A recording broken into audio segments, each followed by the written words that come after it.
Imagine walking free, only to face a mob screaming for your blood. Outside the towering prison gates, cameras flashed as a monster emerged. This outrage ignited after a convenient insanity plea slashed his life sentence down to just 4 years for the savage assault and murder of an innocent woman. Standing at the threshold of freedom, his hollow promises of change completely failed to pacify the raging crowd. Desperate police officers had to form a tight shield to prevent the mob from strangling him before he finally scrambled into the safety of a waiting taxi. Yet, once the doors locked, his fake remorse vanished, sneering that he owed absolutely no one an apology. Suddenly, a crackling police scanner interrupted his arrogant rant. He froze, wondering why a simple cab driver managed to spy on the police. He learned that police cars tracked them even more closely than the press cameras. With a little help, Kim the taxi driver managed to help Chul escape from the media and the police. Kim drove him down an unknown road. When Chul asked him about their destination, Kim completely ignored him. Chul then attempted to strangle him out of suspicion. Kim beat him and pinned his leg to the seat with a knife to calm down his severe hyperactivity. In a split second, the taxi transformed into a private car and disappeared among the normal traffic as if nothing ever happened. The following day, after Chul vanished, we saw the director of the Bluebird Center for Victim Support, who was also the manager of Rainbow Taxi, where Kim worked. Mr. Sung gave a speech to the businessmen. He asked them to care about supporting the victims. After the meeting with the businessmen ended, he reached out to his friend Prosecutor Shun to bring him a hard-working person from the station to help him at Bluebird. Shun told him that he planned to bring him someone extremely hardworking and crazy. We left Mr. Sung and went to a hospital that featured celebration sounds for a patient who survived death. Everyone in the room was extremely happy, notably a young woman named Ha. Her eagerness made her look like his fiancée. The patient felt surprised at all this eagerness while he did not remember her. He assumed he lost his memory, but Ha quickly refreshed his memory. She told him he was a criminal and that he jumped from the 3rd floor to escape her. She handcuffed him to the bed. Later, she finished his case, went to her manager Shun, and asked him to let her handle Chul's case and search for him. Shun surprised her and told her she would work with him at Bluebird. He wanted her to make him proud and not show any shortcomings. Kim went on his work shift and transported a passenger, but a group of thugs caught his attention as they blocked the road for a family car. He decided to intervene and cleared the way for the family car. The thugs disliked the situation and aggressively swerved toward him. That was the last time they ever cut anyone off because they took all the damage. Kim stepped out of his car and severely beat the gang members before returning to Rainbow Taxi. His colleague Jian annoyed him at the company and stated that he brought in the lowest revenue in the company despite using the taxi all day. She warned him to decrease his shifts or work hours and leave the taxi for someone who generated a higher revenue. Later, we went to the hospital where a young woman walked out. Despite her fear of death, she failed to find an alternative solution to end her problems and torment. Kim managed to save her from the edge of the bridge and listened to her story. Maria was a very smart young woman with 3rd-degree autism who knew how to operate computers. After long years at the orphanage, she turned 18 and finally received her dream job. She said goodbye to her friends, who gave her a farewell gift and showered her with love. She promised them that she would return and drown them in gifts using her first salary. She went with the orphanage director to the company, which served as an institution dedicated to hiring people with special needs. The orphanage director left her at the company following an agreement to secure her an office job. A huge smile stretched from ear to ear across Maria's face,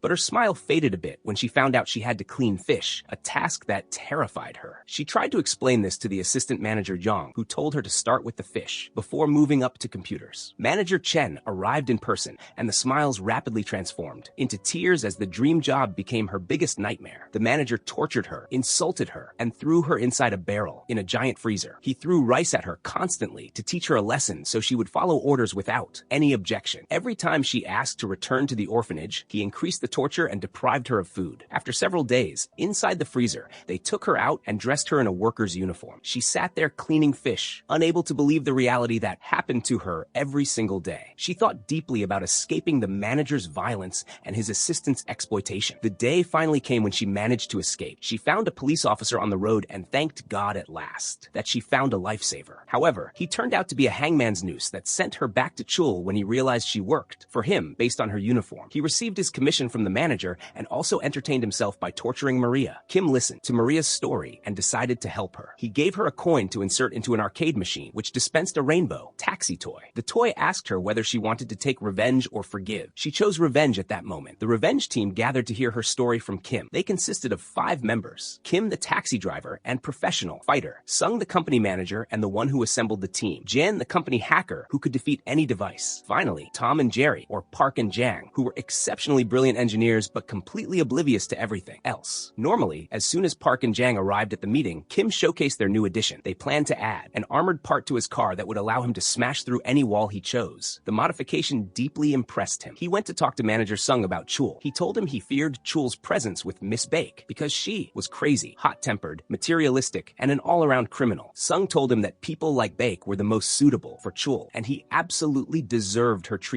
After these words, they left the closed meeting, and the entire team gathered. Afterward, they listened to Maria's complete story and unanimously decided to help her and avenge her against Assistant Jong, Manager Chan, and the third corrupt individual, Officer Ko. Kim started executing the plan. He surveilled the location to learn more details about how to enter and exit. Meanwhile, Park and Jong promoted their new chicken restaurant. They gathered more information about the place from Jong and handed him an advertisement for a buy one get one free meal offer to celebrate the opening of their restaurants. The next day, Jong and Chan decided to call the restaurant at night. They tried the irresistible offer, food, which honestly looked like a steal, but unfortunately for them, they received chicken flavored with sleeping pills. This easily facilitated infiltrating the company. They transferred all the data and photos from their phones to Jen. Then we went to Ha, who at that time could not get Chul's case out of her head. She reviewed the videos of his kidnapping. Afterward, she called Mr. Sung, the owner of Rainbow Taxi, to ask him about the taxi that kidnapped Chul, considering he was an expert. However, he told her that the taxi that kidnapped him was a luxury taxi and not the type he operated. After the call ended, Baek showed him Chul underground. Ha, after hanging up with Sung, decided to review all the recent crimes involving taxis. She found a video of the chase that happened between Kim and the thugs. She noticed that both cars were the same model. But now, Kim was at Chan's and Baek's organization. Ha then left her investigation, and we went back in time 4 years to see Kim breaking down during the arrest of his mother's killer. He tried to kill him, but the police prevented him, and the killer gloated over him. Ha saw Sung himself and decided to recruit him into the revenge taxi team. Kim agreed and went with him to a secret underground location and told him about his suffering. Sung told him that he lost hope in the executive authority and the judiciary in the country as well. He decided to wage a war against them and apply the justice they always failed to apply. Sung planned to gather the criminals in an underground correctional prison. They either had to become better or rot there. We returned from the past to the present after Kim gathered all the information on Chan's organization. He went the next day as a client, wanting to buy 50 barrels of fish from them within 2 days. He gave them half the cost as a deposit. Chan agreed, and Kim left, but the espionage continued by Jian. She listened to the 12 worm-infested barrels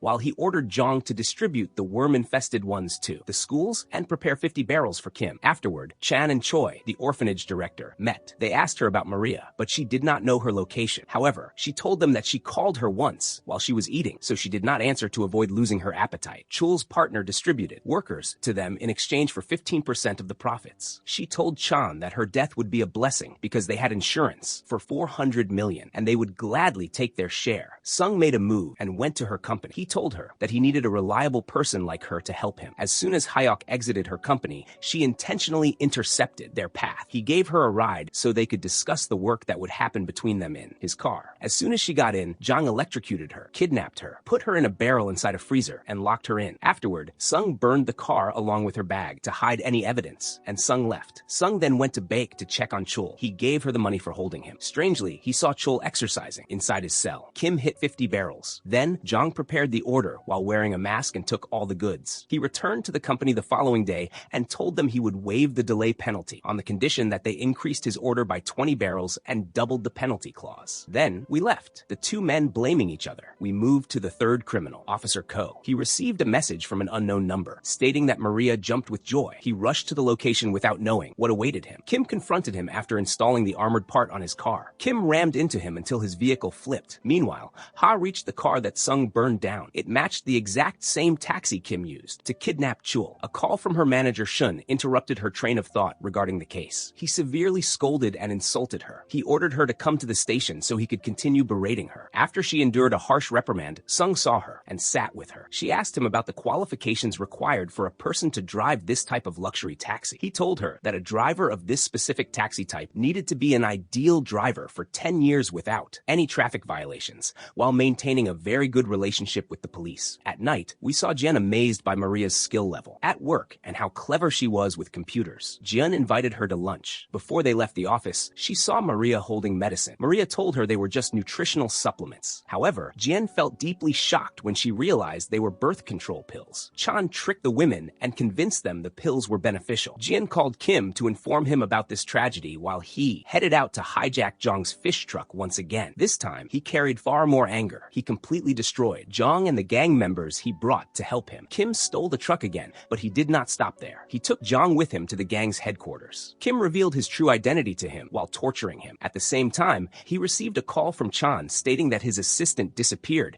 and he needed more time. Kim told him he had only one more day. Chan frantically searched everywhere for a distributor capable of providing him with the 70 barrels before tomorrow. He found only one option. Jian decided it was time to use the stolen goods. We left them for a while and moved to Maria. She remembered her friends from the orphanage. Manager Sung saw her, looking at their photos. Her face clearly showed how much she missed them. The last time she saw them, they brought her a teddy bear as a gift. The security guards tore it apart and kicked them out before they could give it to her. Manager Sung insisted that she call them. He told her he would bring enough food and toys for everyone. As night fell, Jian's goods arrived for Chan. He paid for his own stolen goods once again. He completely failed to enjoy them because a fight suddenly broke out. As soon as Chan looked behind him, he found Kim. Chan called him a deceitful liar. Kim replied that the real liar was the one who stole the salaries of people with special needs and exploited them for his own benefit. Kim dunked Chan into the fish water exactly as Chan used to do. After Chan fainted, Kim threw him inside a barrel. He handed him and Maria over to bake. She offered Kim to leave Sung and work for her, but Kim completely ignored her offer. Meanwhile, Ha searched for any evidence that could lead her to his car. After a thorough inspection, she noticed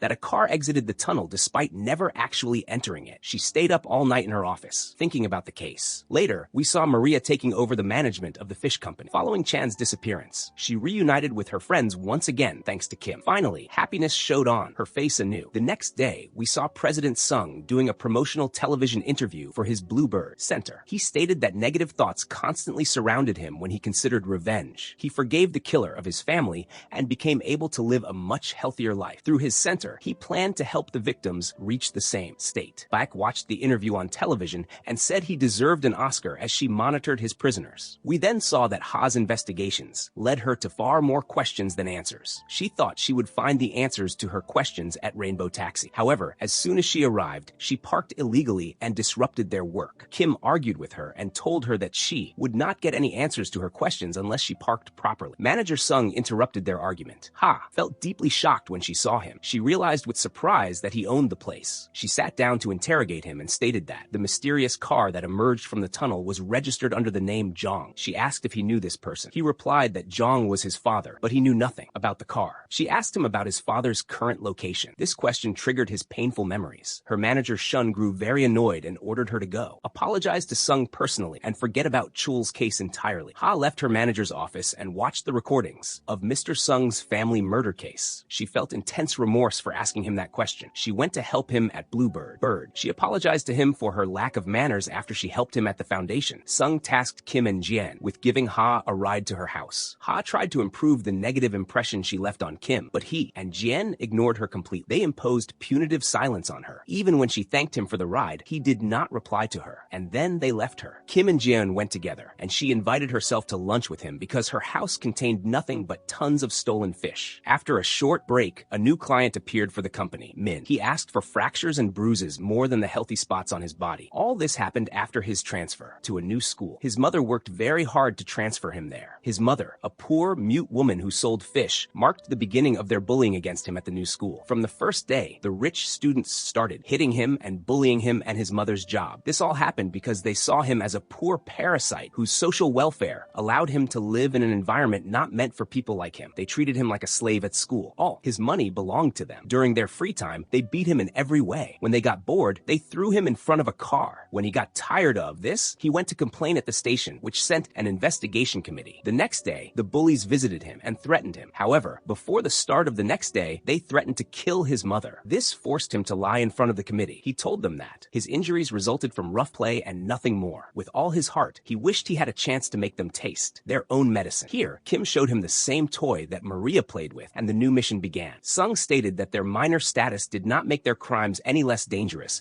because playing for them could be a matter of life or death for others. The targets of this mission were Tae, Sok, and Soo. As soon as Kim arrived at the school, he put a substance in one of the teacher's food, which caused him intestinal cramps that kept him at home for a week. Kim replaced him as a substitute teacher until he returned from his sick leave. The problem was that Jen, while making his CV, set him up to teach the subject he hated hated the most in his life, mathematics. He entered the classroom and began his first class by getting to know the students in his class. As soon as he entered, Sok and Tae left the classroom as if he did not exist. After class, the three of them cornered him and asked him for cigarettes. When he told them it was inappropriate to ask their teacher for such a thing, they told him he was not a teacher and was just a substitute. But if he wanted them to treat him like a teacher, they would. Soo hit him, and Tae screamed loudly that Kim hit them. Tae then snatched his wallet and took all his money so they would not expose him. When Kim and Jen reviewed Tae's record, they found that his parents had not come to the school for years. Every time he got into trouble and received a summons for a guardian, he brought one of his uncles. His parents were completely preoccupied with their business. After robbing Kim, they went to celebrate with his money at night. They felt no remorse. Bullying and the numerous crimes resolved with a verbal apology generated apathy within them because there were no consequences for their actions. In the middle of the mission, Kim felt surprised by Bak's presence at the location. However, his astonishment disappeared when he learned she owned the place anyway. She reminded him of her offer to work for her. For the second time, he ignored her. We saw Bak heading to supervise the torture of a minor addict who failed to repay the money he borrowed from her to buy illegal substances. We then saw Kim asking Sung what they would do with Officer Ko, the only one still free from those who tortured Maria. Sung told him he would take care of it. He sent all the incriminating evidence to Ha, who summoned the officer and asked him about his three partners. He told them that no one else knew the information she had, so they definitely reported him and fled. When they called them, their numbers were out of service, and their whereabouts remained unknown. The search operation for them began. We returned to the gang of thugs who found a new toy to entertain themselves with at the school, Sunam. They beat him in the school bathroom and warned him against disobeying their orders,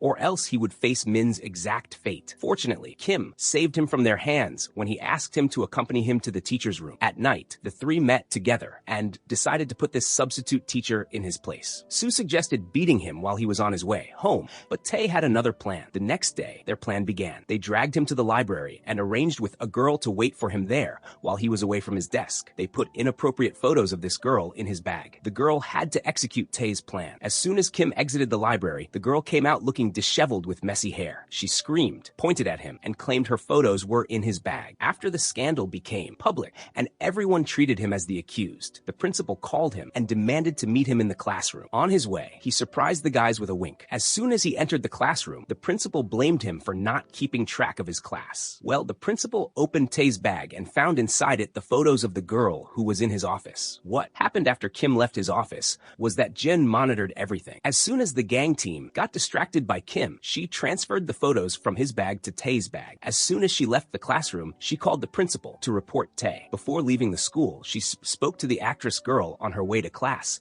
and warned her against continuing Tae's play, which would get her into huge trouble. The girl indeed listened to her words. When the teacher asked her about the reason for her screaming in the library, she said a bee stung her. The apologies began from everyone too. Mr. Kim. The three were detained, and Tae got angry at Soo and Sok. He hit them because they failed his plan. After they left school, they decided to take revenge on this substitute teacher and make him pay for his actions. On their way home, Sung disguised himself as an old man, and the engineers disguised themselves as police officers. They arrested him, so he ran, and they buried him. Sung accused them of selling him the illegal substances they had. The next day, Tae ordered the class not to interact with Kim when he arrived. Anyone who answered him would get beaten until they learned their lesson. This was exactly what happened. Kim entered the classroom, and no one paid attention to him. Tae played on his mobile phone. When Kim told him to put his phone away, he refused. Kim told him they would not explain a lesson today and would instead show a very entertaining video. He played a very entertaining video of their gang. He quickly closed it after, showing the three of them burying illegal substances, delivering his threat to the three. After the class finished, he told them he filmed them by coincidence and it would remain a secret between them. By the time they reached the place where they buried it, they found Kim had dug up the illegal substances for them. At this time, Ha noticed something strange about Officer Ko's car. It was struck forcefully from behind by bumpers only found on tanks. She went to the accident scene and requested the camera footage along the entire road. The next day, Kim tested the class. In the middle of the exam, he sent Tae to fetch him a cold drink and a burger. When Tae argued with him, Kim threatened him with the drugs. Tae quietly obeyed. After the school day ended, the guys looked for a solution that would prevent them from falling under Kim's mercy again, especially after they learned it meant years and a $50 million fine for possessing illegal substances. Before they started executing their plan,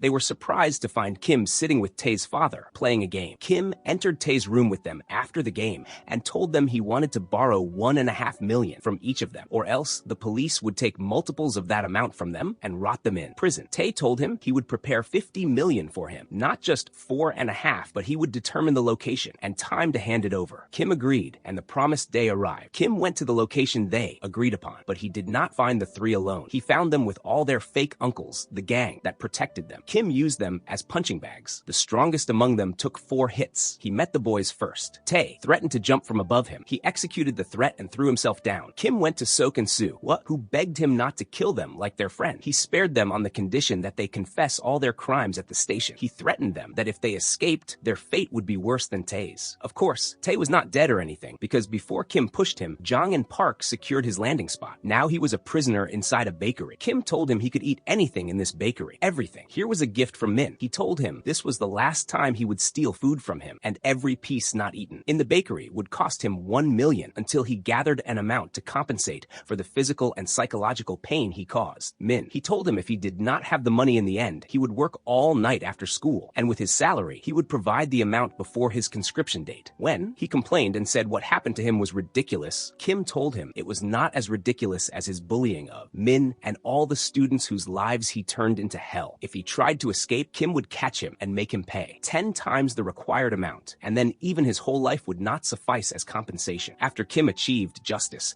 Sung went to Min's mother and told her that her son Min was selected for a scholarship from his charitable foundation and that his university tuition would be fully covered. Kim announced the successful completion of the mission. The team prepared to gather for a group lunch to celebrate the mission's success. However, Sung asked Kim to postpone the team lunch and invited him to lunch with Ha and her manager Shun. They stayed up together and they all drank except Kim. The managers took a taxi because they were not sober enough to drive. They stuck Kim with giving Ha a ride. On their way to her house, he heard an annoying whistle sound that brought back memories from the past. The whistle sound reminded him of the tea kettle he heard moments before, seeing his mother's corpse. He immediately fell to the ground unconscious. Ha rode in the ambulance with him. In the vehicle, she noticed the bullet scars left on his body, as if he was a former military officer. In a much darker side of the world, Bak gathered the university girls indebted to her and sold them to a very wealthy businessman. When we returned to Ha, she received a call from her assistant Wang. He told her that a drone provided them with a new video of the accident scene and that the cause of Officer Ko's broken neck was the exact same, taxi, which served as the common factor in all the crimes she was investigating. Currently, Kim lay unconscious in the hospital with the manager beside him. Ha left to investigate her case. Kim woke up to the screams of a mother. As soon as he woke up, he found manager Sung next to him, who handed him his medicine and asked him to rest a little. However, Kim refused this rest and told him he wanted to eat with him outside the hospital. Before he stood up, Jin arrived, looking very worried about him. She blamed Sung for keeping him up late outside after the exhausting mission he was on. She told him that this was an abuse of power and that if he did not let him rest and apologize to him, she would destroy him. The manager then had to apologize to Kim for pressuring him. Afterward, Jen aimed her artillery at Kim. She told him not to execute everything asked of him and to care for his health. After this random gunfire, she left the hospital. Sung and Kim agreed that she was scarier than all the gang members they fought. Later, we went to Ha, who visited Sung at a hearing for all the victims' records at Bluebird. He handed Ha their pasts, including Kim, whom their foundation helped overcome his pain. As she flipped through the photos and documents, she listened to stories of other people's tragedies and understood how much the foundation helped people escape endless torment. She left the foundation after thanking Sung for providing this opportunity to her. Afterward, she left him. Sung went to the team's celebratory evening gathering. Jen took special care of Kim and served him more food than the rest of the team. The next day, we saw Ha receiving a new case about a young man named Young who suffered an assault. She scheduled a meeting with her boss Shun to discuss the case with him. At the same time, Beck spent the evening with the billionaire to whom she sent the university girls. He told her that if his eyes were younger, he could have appreciated her beauty more. She asked him how old he wanted his eyes to be. Eyes were easy to get, but the rest of the organs were not. She decided to bring him an eye from one of Sung's prisoners later. We saw Jen in her room reading her sister Eun's diary. She strived to achieve all her dreams herself. When she learned that her sister's wish was to become a police officer, Jen applied for the police academy exams. We discovered that Jen sent a message to Eun's diary every day, informing her of the updates in her life and the dreams she achieved for her after her departure. To avoid drowning in her sorrows, she called Kim, who let her ride in his car. She started sharing her memories with her sister. Tears overcame her as she recounted their childhood memories until she fell asleep with tears on her cheek. Jen returned home and destroyed it out of shock because she finally learned what her sister Eun went through. Because she suffered psychological torture, they spied on her, and she tried many times to delete her video from the internet. internet, but it was useless. People recognized her more day by day, and their stares were deadly. After days of despair, she found no alternative to giving up. At that time, Kim left the operation and went to Jen. He tried to support her and get her out of the state she was in. His manager met with him and calmed him down. He told him that the best thing he could do to help her was to delete her sister's videos from UData and all the videos on the site. Every video deleted saved a new life. After his meeting with Sung, he met Ha, who naturally insulted and berated him. However, he tried to drop a hint to help her solve the case. Afterward, Ha left and confronted her manager with an ultimatum. She told him to sign one of two papers, an investigation permit or a resignation. He tore up her resignation and told her she must succeed in this mission. Next, we went to Kim, who returned to his work at UData. After Eun's video became a trend, the demand for the video owner grew massive. Choi, the traitor, went to the company to take his work reward and deliver a new film to them. He left their place with his assistant and headed to the filming location. There, he threatened a new girl and forced her to film his movie. But Kim did not leave him alone. He went to the filming location and beat all the workers in the studio. He beat the traitor Jin-woo a little harder. Jin-woo and his lawyers visited Ha at the station after learning that she was investigating UData. They told her that everything uploaded to UData was uploaded by an anonymous person and that Jin-woo was not responsible for everything uploaded on the platform. He also gave Ha a lecture and told her not to step out of her sandbox because the outside world was too harsh for a young woman like her. His words only strengthened her resolve to destroy his filthy empire. Speaking of filth, we saw Baek still searching for Chul, who escaped underground.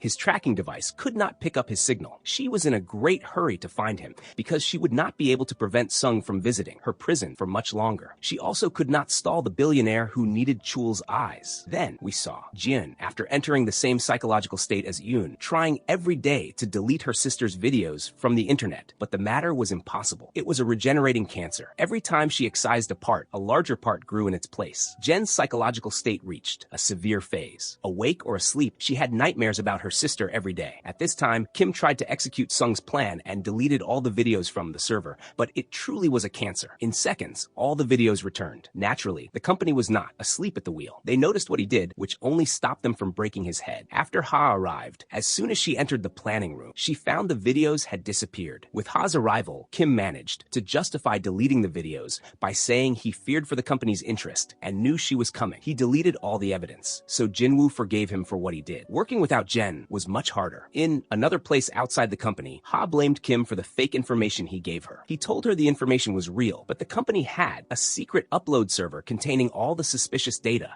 and they needed to find its location if they wanted to destroy UData. Ha then used Won as bait. Jinwoo sent Kim in a car to take him. Jinwoo noticed Ha was following them, so he decided to play dirty with her. He chased her with 2 cars. After Kim distanced himself from her sight and the gang's eyes, they tried to flip her car, but Kim appeared again in front of them and tried to save Ha from them. With an incredible maneuver on the road, he managed to crash all the cars into a wall except Ha's car, which crashed into a sidewalk. She suffered minor bruises. Kim then continued on his way to Jinwoo's house. We went back to Baek, who found Chul's location. He was heading to Bluebird for Sung. Baek warned Sung and sat with him in her prison. She informed him that Chul escaped and told him that he beat her men and that as soon as she found him, she would take revenge for herself and steal them. At Jinwoo's house, the manager asked Kim to shoot an arrow at Won, but he could not. He then assigned someone else to this task. Kim prevented him, so they hit him on the head and tied him up while Park and Jong searched for the secret company server, which they were confident was near the manager's house. In this time of emergency, Jen felt the crisis he was in. She decided to return to the team while Sung feared every whisper around him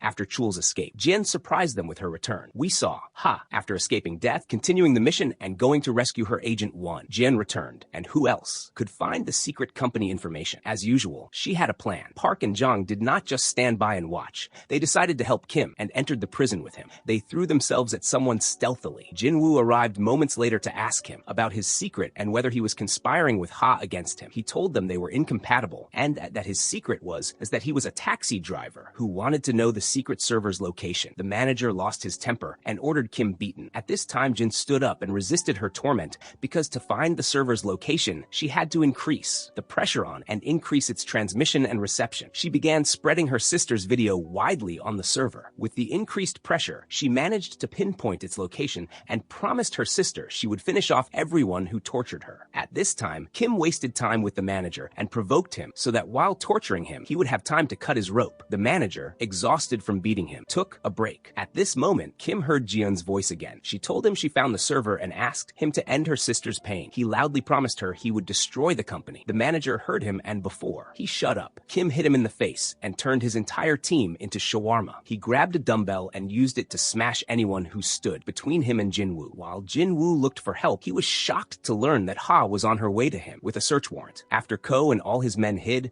the coward hid inside his server and told him from behind the door that he would never be able to touch his company. His narcissism prevented him from understanding that his end was near. Ha entered and smashed the fence and the door with her car. As soon as he entered, they gave him a taste of his own medicine. Kim shot him with the arrow he used to shoot Won and tied him to a tree. He left him and his servers, but he left them with a bomb that blew up the server. Although they tied Jinwoo away from the bomb, he could not live after his company collapsed and committed suicide amid the explosion. Finally, Jun's heart found peace after taking revenge for her sister. But at the time she took her revenge, someone else was taking his. Chul entered the house on Mr. Sung and hit him before he completely finished Sung off with a second stab. Gu and Tae beat Chul and returned him to prison. They called the ambulance. The entire team gathered around Sung until they felt reassured that he was finally safe. Kim suspected Baek. Kim went and beat all her men. He told her to reveal who did this to his manager. Baek admired Kim more, but she felt a sense of threat from him. This was nearly the first time Baek felt this way. While he was there, Kim received a call from Sung after he regained consciousness. Kim asked Sung to cancel his dealings with Baek, but Sung said that he needed her. He stated that what happened was a punishment for his own decisions, and he was ready to bear it for a greater goal. Sung tasked Kim with a set of simple missions for his foundation. Suddenly, Shun entered. He began to suspect Kim. Later, Shun found Kim's employee ID at the site of the server explosion. Sung told him that Kim worked there for a week and did not feel comfortable, so he returned to Rainbow Taxi. Sung told Shun not to worry about Kim. We returned to Ha, who exposed Udata's crimes in a press conference. However, she was not happy because she did not arrest the criminal. Shun showed Ha Kim's ID and stated that Kim was there before the explosion. Ha began to suspect him. She felt that Kim was behind all the cases she faced,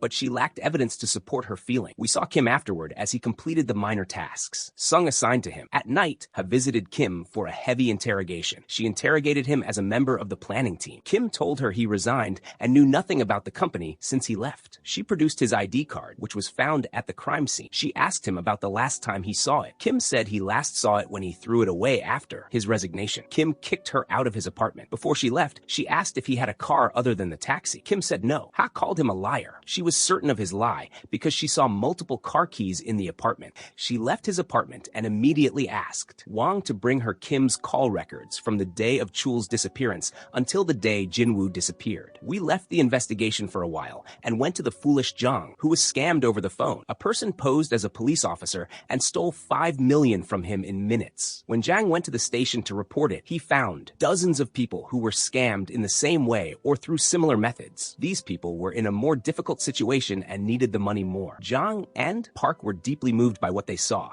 especially an old woman whom a scammer tricked out of her granddaughter's tuition money. Zhang wrote his name on the report list. He found 157 victims of these vile scam operations ahead of him. Zhang felt sorry for all these people. He sent the taxi number to everyone who was scammed on the list. He prepared a presentation for Mr. Sung. He explained to him how much these scam calls destroyed people's lives and earned their owners billions. Sung was actually convinced. They decided that they would start helping these victims. In other crimes, people supported the victims, but in voice scams, people mocked them and belittled their intelligence as if they were the criminals, not the scammer who robbed them. Kim agreed with him. The team this time was under Kim's leadership instead of Sung until he fully recovered. When we returned to Ha, we saw Kim's calls. She found their number was massive. Throughout the day, he received calls, which was normal for a taxi driver, but only to a certain extent. No driver kept his phone active morning and night. This meant he did not sleep. Ha noticed something strange in his call records. His phone went out of service at a specific time every month. Next, we went to Jian, who lured one of these phone scammers. She put her money in the location he told her about. Kim waited for it and followed the money until it reached the final delivery person, who led him to Bak, the gang leader. Kim decided that he would use Park for this mission. He gave him a new look and sent him to the scam company to work in customer service. Kim decided to start the show. He went to Bak's casino. He played sleight of hand games with them. Kim bet a large amount and made a scene. He claimed that the man at the game was a scammer who robbed him. Kim bet large amounts of money, gold watches, and phones to prove he could expose scams. He told the guy at the table to show the amount he would bet, but the boy surrendered after the first slap or confessed that he cheated in the game. Kim won as a bettor and caught Bak's eye. The next day, we saw Ha asking about Kim at Rainbow Taxi. She asked if he came to the company every day. A worker told her that Kim and his team took leaves sometimes. The worker pointed to photos of Kim's team in the employees section. Before she left, she met Jang, who got flustered as soon as he saw her. Jang made a mess of things and increased the suspicions around them. Ha began to monitor him. We returned to the mission. Jen helped Park excel at work. However, despite scamming a very large number of people,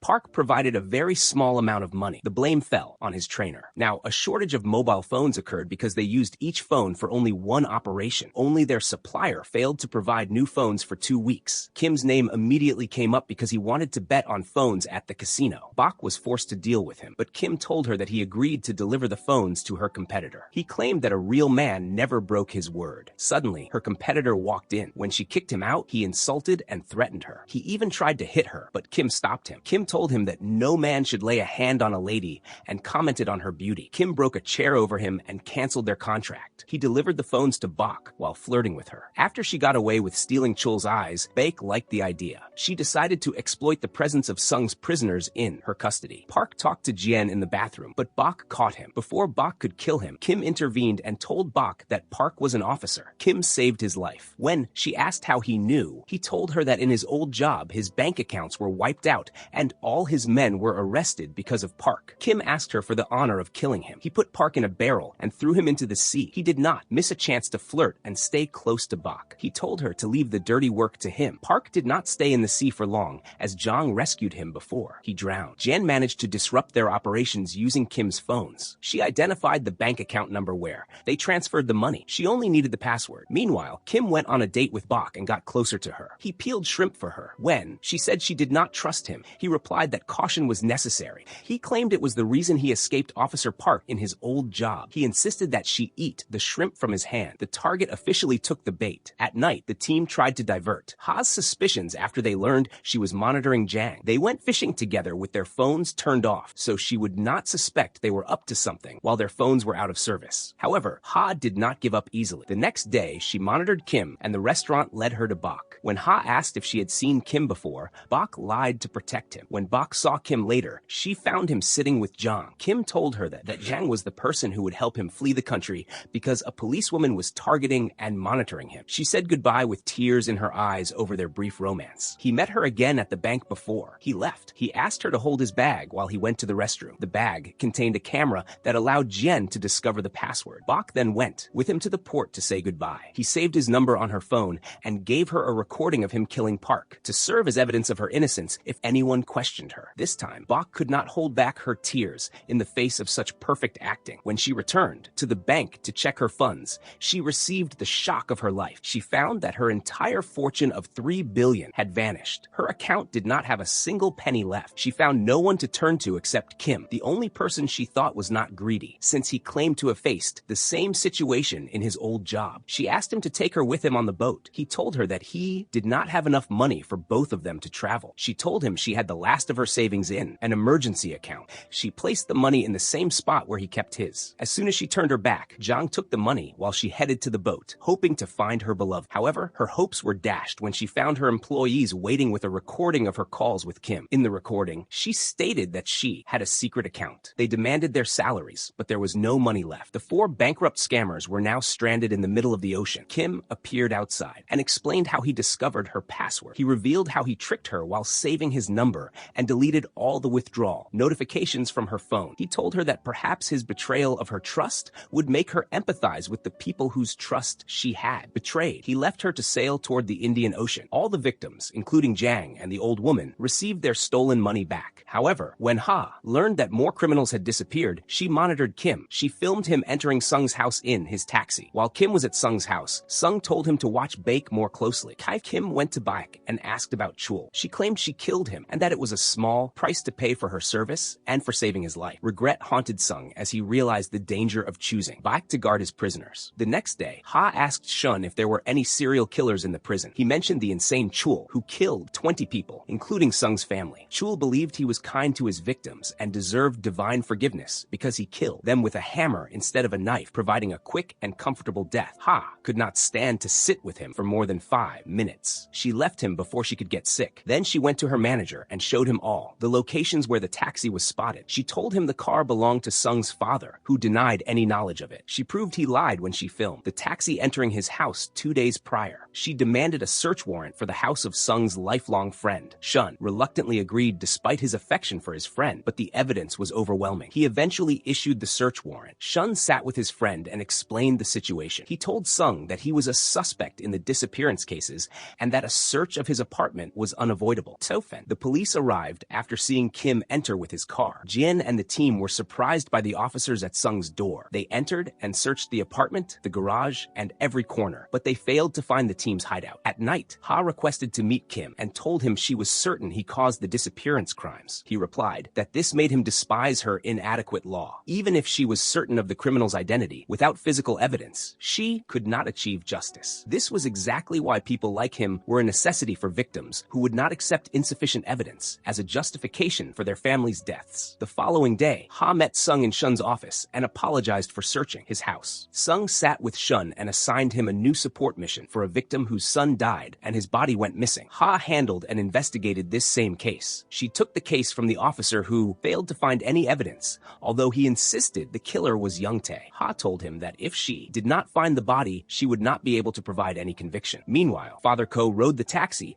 and began praising his son and his girlfriend Hyun. He noted how they embodied kindness. Hyun had connections and introduced him to a friend of hers, hoping he would find a job. This friend was Youngtae, Baek's assistant, who secretly loved Hun and decided to take revenge on Dong, who took her from him. Dong drank a beverage containing sleeping pills, and Youngtae took him to his office. A little later, another person named Lee Sub arrived and claimed he saw them fighting and separated them. They left Dong upstairs, and the next day, he vanished. The cameras around the place showed he never left, but the absence of a body made Youngtae's conviction nearly impossible. Kim allowed Father Ko to participate in the revenge game, but when the time for the decision came, Ko truly believed his son was still alive and would return. He was the first to refuse the revenge offer. Bluebird settled for supporting the family financially only. Ha also went to the church. She found Dong's wife, who told her everything and begged her to avenge her son. For the first time, Ha understood Kim's meaning regarding the inadequate law. She began interrogating Youngtae and provoked him with her questions about his relationship with Hyun and his plan to kill Dong. He eventually tried to hit her and confessed that he finished him off because he disliked his looks. He added that even if he confessed during the investigation, they would consider it a bad joke without evidence. Indeed, after one day, he was released due to insufficient evidence. Ha tried to reach Lee Sub to interrogate him again, but Ha ignored her calls. Kim spoke with Youngtae after his release. Youngtae said something about Hyun that Kim disliked, so he decided to make him an example. He brought him to Baek's headquarters. At the same time, Sung arrived with Kim. Kim monitored everything happening to Lee Sub. Suddenly, he found another Youngtae standing beside him, different from the one torturing Lee Sub inside. Youngtae and Sungtae were twin brothers. Sung was also shocked by them. He told Baek about Youngtae's case, but she called him a liar and believed her men. The argument between them heated up when she refused to tell him what happened to Chol's body. He became certain that the disappearance of the two bodies was connected. At night, after the beating Lee Sub received, he stayed up drinking and driving while intoxicated. Ha arrested him. After his experience with Youngtae, he decided to work as Ha's informant. At night, Lee Sub stayed up late with Youngtae. Lee Sub asked Youngtae to tell him the method he used to hide the body. Youngtae told. When Youngtae fell asleep, Lee Sub left the place and called Ha. Before he could say anything, he found the brothers Youngtae and Sungtae surrounding him. He jumped from the window and escaped from them. Ha and Wang tried to reach him and rescue him before they did, but Sungtae reached him first. He nearly killed him, but Kim rescued him from his hands and helped him escape. A fight broke out between them, which was stopped by the sound of police sirens. Lee Sub failed to escape because Youngtae caught him and hit his leg with a pipe. With one leg, Lee Sub tried to escape, but Ha arrived very late. She arrived as the ambulance carried a body. The shock was massive when she saw the face of the victim. It was the person who supported her most, and the person she trusted most, her assistant Wang. Wang died as a hero after Sungtae stabbed his back in a treacherous act. While he tried to save Lee Sub, Ha rushed to Youngtae's location, but the officers prevented her from strangling his neck. They imprisoned him for kidnapping Lee Sub and killing Wang. While she interrogated him, he mocked Wang, so she smashed the laptop over his head. Luckily for him, manager Shun entered before she smashed a chair over him too. Shun took her to his office and tried to calm her down. He asked her to take a leave of absence and stated he would transfer the case to another officer. However, Ha refused and insisted on achieving justice for Wang. She saw his body and attended his funeral. She saw his mother's crying and could not believe the one who caused all this suffering was still free. She was unable to look into the eyes of Wang's mother while his rights were still not restored. She went to Kim to ask for his help in, taking revenge for Wang. She actually requested her revenge. The victims were Dong, Wang, and Lee Sub. They were victims of the twins Youngtae and Sungtae. Kim assumed the next victim would be the missing Lee Sub. He stated that the only solution was to discover how the bodies disappeared. Then they could reach Lee Sub's location and uncover Dong's secret. The plan started. The team began to gather evidence from the shops surrounding the location where Dong disappeared. The shop directly under the house showed watermarks on its ceiling from the floor above where the crime occurred. Steam appeared constantly coming out of the apartment from the opposite street. From these two signs, the team realized that Youngtae probably dissolved the body using sulfuric acid, which reacted with water and produced extreme heat and steam. They tried to find the place where he obtained sulfuric acid at such a high concentration. They discovered that he bought it from Lee Sub continuously for many months. Only a serial killer used such a massive amount. While Youngtae bought a new order of sulfuric acid, Ha interrogated Baek. Ha provoked her when she stated that she did not care about her business. She claimed that if she truly cared, she would not have let Youngtae invest her money in Lee Sub's fake company. These words infuriated Baek. Baek went to meet Sung behind Shun's back. He told her that Youngtae was a serial killer and promised to prove it himself. Later, with the help of Jang and Park, Jien managed to plant a tracking chip to find the location of the missing bodies. Kim went to the location, beat the workers, and entered. He smelled a horrible odor. He searched the drawers and found Lee Sub's dissected body. He discovered the motive behind Youngtae and Sungtae's crimes: organ trafficking. They removed organs and dissolved the remains with acid. Kim entered another room and found an ongoing operation to extract organs from a living person. When the doctor and nurse saw him, they fled. Youngtae arrived, and Kim severed his leg tendon, leaving him unable to walk. However, Youngtae stabbed a patient with a scalpel to escape. Kim quickly plugged the wound and asked Ha to come with an ambulance. News spread that Youngtae was a fugitive. Some of his assistants were arrested. Sung showed this to Baek, who confessed that she was the one who came up with the organ theft idea. She claimed she only stole an eye or a liver and kept the criminal alive. She stated she only killed Chul out of necessity. She swore she never imagined the twins would deceive her. She begged him for a chance to trap Sungtae. She met with Sungtae and told him she would forgive him if he told the truth. She asked if he knew about Youngtae's actions. He said no. She told him his drink contained sleeping pills and that she would kill him. However, the pills failed and Sungtae attacked back. The team rushed to rescue her, but they were shocked that they were not in the room. They were actually watching a pre-recorded video. Baek tricked everyone and was the mastermind behind everything. She belittled the team and led them away from her prison to seize all the prisoners. She left no one in the prison except Jang and Park after she broke their legs. We went back to Baek's past and discovered she was not heartless her entire life. Her relationship with her billionaire lover was real, and they lived a life of happiness and love. All that happiness was destroyed on their way to the doctor, who would treat his eye. A truck hit their car and her lover died. People accused her of killing him to inherit his wealth. However, the real culprits in that crime were the twins. After Baek stole the prisoners, President Sung realized the mistake he made by joining hands with Baek. He decided to save all the prisoners and atone for his sin. After Baek successfully executed her plan,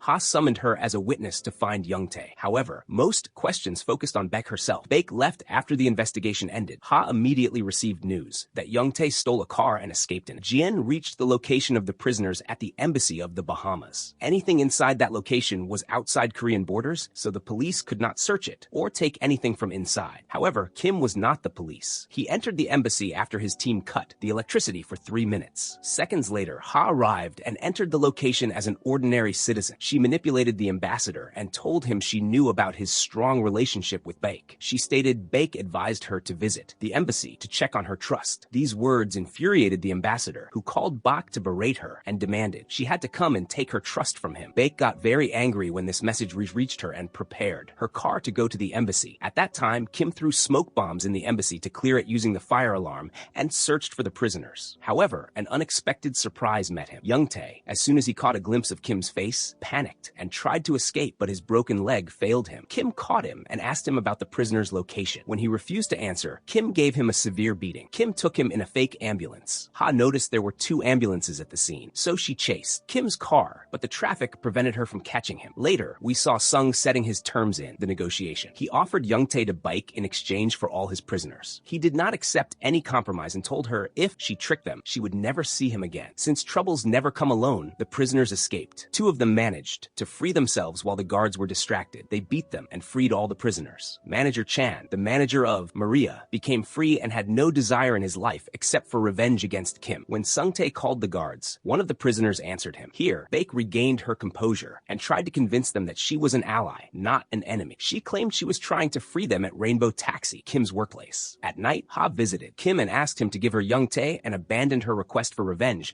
but he refused and told her to leave. This conversation happened under the eyes of one of the prisoners, who confirmed Baek's words and fell into her trap. At the same time, he led Baek and Sung-tae to the rest of the prisoners, except for the insurance company employee and orphanage director, because she was out in a car getting food. Suddenly, this woman remembered how she entered prison and how Sung tricked and deceived her. Out of shock, she ran toward a police car and threw herself in front of it. She begged them to imprison her so she could escape from the torment she saw in Baek's prison. When Baek reached the prisoners, she did not return them to prison. On the contrary, she told them that she would support them in seeking revenge against Kim and Sung. She put them in a car and went to the place and time she agreed upon with Sung. But at the delivery time, everyone was shocked by a police car raiding them. Baek thought it was a conspiracy by Sung. However, as soon as Ha arrived, she did not chase her. She arrested Kim and Young-tae. At the station, Ha requested Kim's release as her informant. However, Shun refused and decided to interrogate him. During the interrogation, Kim gave them the cold shoulder and did not answer anything. He told them he could not think about the questions while hungry. At that time, a new problem appeared with Jong and Chan's release. Maria and her friends' lives were in danger again. Maria saw Jong at the factory borders and called, but Jian was worried. Jian asked Sung's permission to go to Maria to check on her. The insane Jong thought that Maria loved him and went to greet her while she was terrified. Jian reached her, but before she could leave, the traitor Choi hit her on the head. He decided to take his right from her after she caused his imprisonment. Now Kim was in custody. Jian and Maria were in danger, and Sung, Jang, and Park received a very unpleasant visit from Baek and her men. However, Park was in the secret warehouse, so they did not see him as soon as they arrived. When he appeared, Jang warned him, so he fled with his broken leg in the taxi, not knowing where to go. At that time, Kim received the food he ordered. It contained a message saying that if he wanted to save his friends, he had to escape immediately. He tried to escape, but Ha took him to an interrogation room and warned him. He told her that he had a plan that would lead them to Baek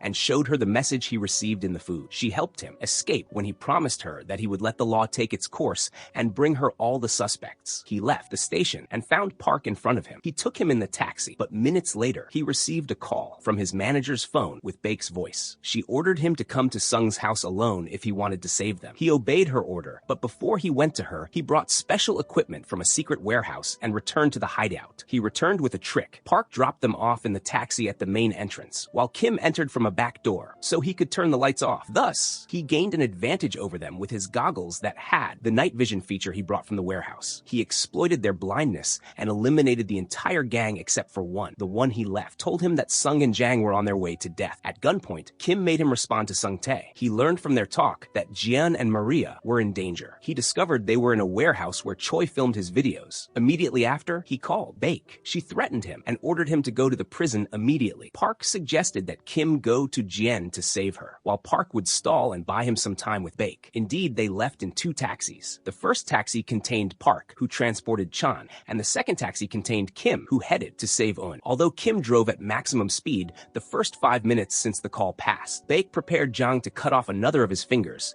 but Sung stopped her and suggested she use his hands instead. She replied that she did not need his hand, but rather his eyes. Sung agreed to sacrifice his eyes. She actually injected one of his eyes with a syringe that temporarily blinded him. Suddenly, Ha raided them. She searched the place for Sung-tae, Sung, and Jang, which bought the team some more time. At that time in the warehouse and before the filming began, Jen distanced Jang from Maria and helped her escape while sacrificing herself. Choi ran after Maria and hit Jen. As soon as Jang approached Maria, he found Kim standing in front of him. Choi forced Jun to watch the video of her sister on his phone. He told her that whenever she missed her sister, she could see her in this masterpiece. He added that he would make her live in people's memories forever and would repeat the process with her. However, he failed because Kim arrived and made an example of him. Kim pinned him to the ground. Before he died at Kim's hands, Jin stopped Kim. She took the phone, the last place where her sister's video existed, and smashed it. Kim tied up the 3 men with him in the warehouse and called the police to come take them. While the rescue operation in the warehouse succeeded, Ha was at Baek's house. She failed to find any trace of the 3 she was looking for because the prison had a secret entrance on the way for the rescue team for Sung,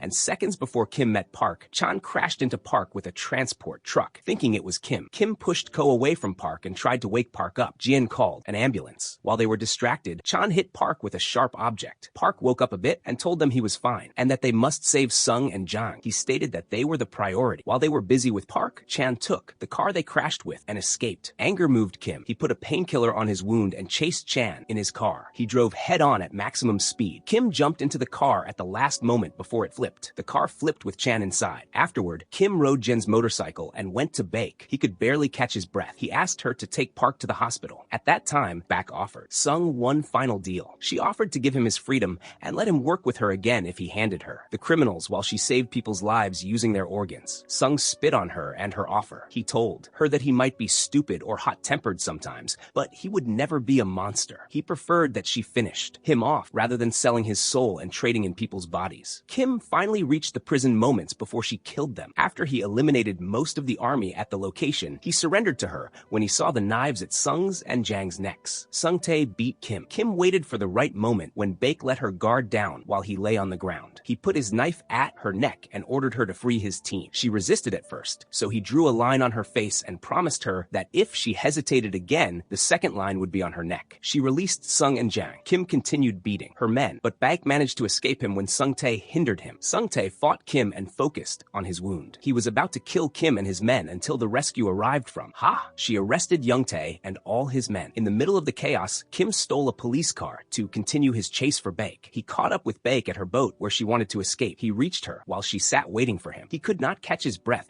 as the wound's condition worsened. Kim decided that death would be a very merciful punishment for a vile personality like Baek. He waited for Ha to arrive. She arrested her. Moments later, Kim collapsed because of the wound that bled for 5 hours. A few days after the case ended, Ha interrogated the twins. She turned them against each other. She made them both incriminate themselves in the murder of Lee Sub as partners, and they received the same sentence. While Park woke up, he was in the intensive care unit in a very critical condition. The entire team actually waited for a summons from the police. The 7 members met, and Sung told them he would take full responsibility for all these crimes alone. They refused while joking. Kim asked him how they would believe that he beat Chan, Jin-woo, and their gangs. Jen asked him how they would believe that he hacked U-Data's computers. Jang asked him how they would believe him when he told them he designed the car while not knowing the engine's function. They decided that since they opened the door of revenge together as a team, they would close it together as a team. The team was truly complete when news of the survival reached them. Later, Ha investigated one of the criminals. He told her about the prison where Sung locked them. It was a hideous place where one could not stand or stretch. It had a foul smell and intense cold. He said that Sung used Baek's prison. The criminal decided to confess everything to her. He led her to Baek's office and brought her to the prison. What she heard from the criminal was true. The prison was unfit for humans. Kim confessed his partnership with Baek and stated that they treated prisoners like animals. Ha left the place disgusted by what she heard and saw. Kim followed her and asked her to let him take the whole case alone to keep his friends away from prison. Suddenly, Ha and Sung received a letter from the prison containing the memoirs of one of the prisoners, the serial killer Chul. In his memoirs, Chul confessed to 2 crimes he committed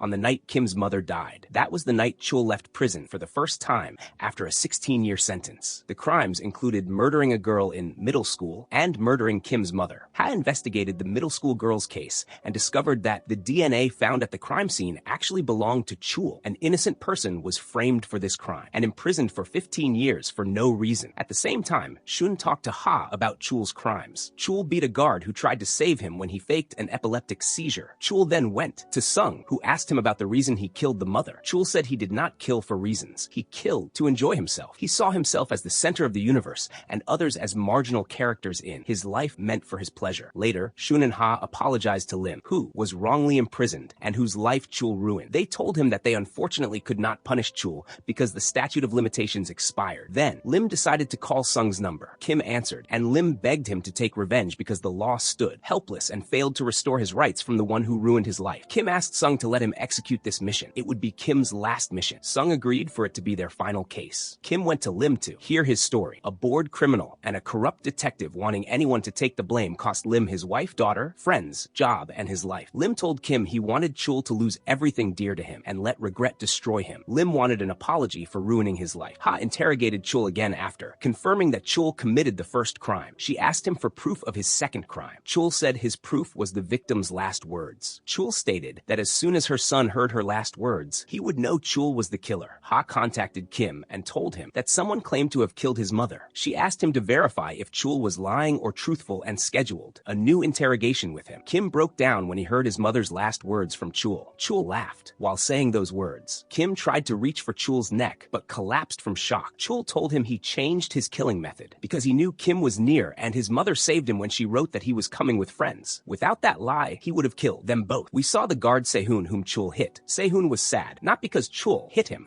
but because Chul insulted his father's upbringing. Sehun loved his father very much. The problem was that the man who raised Sehun was actually his father Chul, who abandoned him and went to prison years ago. Jin tried to comfort Kim after he learned the truth. She consoled him just as he supported her many times before. Kim visited his mother's grave. In prison, Chul received requests to publish his memoirs. Sung discovered the goal behind the play. Chul performed and realized Chul wanted to immortalize his name as the most famous serial killer in the country's history. Sung decided to prevent the book's publication and then met Kim. Sung and the team agreed that the revenge continued, but this time they would not break any laws and would not listen to the killer because he deserved the worst. Sung noticed from his sessions with Chul that the only person Chul cared about was his son. They learned his son was Sehun, the prison guard. Sehun was a young man who lived with his mother most of his life. The pressure on Sehun's mother increased, and she moved to a hospital for dementia treatment. When Kim asked Sehun about his father, Sehun knew nothing except childhood memories. Kim told him he would find his father. Kim met Sehun the next day in prison on his way to visit Chul. As soon as Kim met Chul, he told him he would take revenge and threatened him with his son Sehun. Kim told Chul that his son missed his ramen. Chul became certain Kim was not lying and that he actually found his son. Kim stated that he would tell Sehun his father was a serial killer, but he would wait for a suitable time like his wedding day. In an instant, Chul fell to his knees and begged Kim to spare his son. He promised to do anything Kim asked. Kim told him to request a prison transfer. After Kim left him, he surprised Sehun by announcing that Bluebird would take over all. Sehun cried with joy and thanked him immensely. However, his happiness did not last. Chul saw Sehun with Sung and believed he caused his transfer from the prison. He decided to take revenge and broke Sehun's arms and legs. They stayed at home for 2 weeks away from his sick mother. When she missed him, she went out to look for him, fell on the stairs, and died. Sung went to Chul's new prison and told him this story. Chul showed no emotion until Sung revealed the secret that the person he destroyed was his own son. Chul did not believe that Sehun was his son. After they succeeded in their last mission, Sung confessed everything to his friend Shun. Shun decided that he would resign because he did not want to imprison his friend. Meanwhile, Ha pinned all the charges on Baek due to insufficient evidence. The entire team was found innocent. Shun asked Ha to break the law in her position and catch all the sharks like Baek. He refused her resignation and left the office alone. A former classmate replaced him. Then the team separated. Each member sought happiness in their own way. However, they did not forget Lim. His dignity was restored in front of the world when Chul confessed or apologized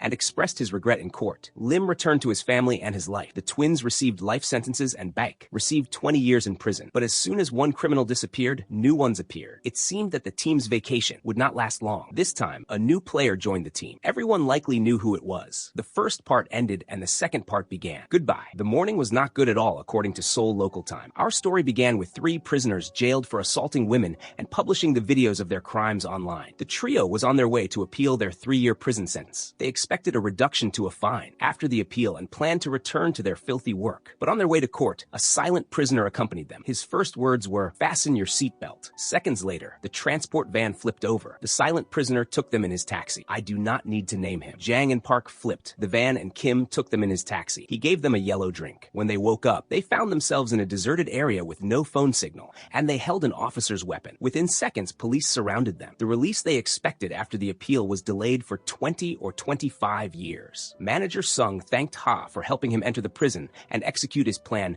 despite her busy studies abroad. "I took you on a wild ride, didn't I? Now you wonder how the team reunited since everyone went their separate ways after the last mission. You did not ask? Oh, you viewer with a weak memory and distracted attention. Since you are my friend, I will tell you. We left the team last time and everyone started to achieve their dreams. Jen entered the police academy. Jang and Park worked as engineers in large companies. Kim took a vacation to rest his mind. Sung still managed Rainbow Taxi, which lost most of its employees after his arrest. I forgot to tell you that Sung was arrested after the last mission and took the blame for the team, but he did not stay long. He got out quickly because Baek took the full sentence herself. Anyway, what brought them together again happened 2 years later. Kim's vacation ended and he returned to the company. Manager Sung told him how exhausting the work became alone and that he only appreciated Jang and Park's repairs after they left. We learned they tried to return to the company before, but Sung was harsh and kicked kicked them out because he did not want to ruin their futures, especially after they succeeded in their careers. But Park received a job contract in America and did not want to leave the country before saying goodbye to Sung. Jian worked at the station. She worked at the station and saw a poor man named Lee looking for his son. When she asked her manager to help him, her manager stated the son ran away and was not a child but a young adult. The police did not intervene in family problems. Their manager, Officer Sub, told her to stick to the system because deviating from it made her no different from the criminals. Lee was on the verge of total despair until he saw the rainbow taxi advertisement and called them. Kim went to him and heard his story. His son Dong-woo was his only family. His mother died when he was a child and left him Dong-woo, who was his son, his friend, and his whole life. Lee fell into a financial crisis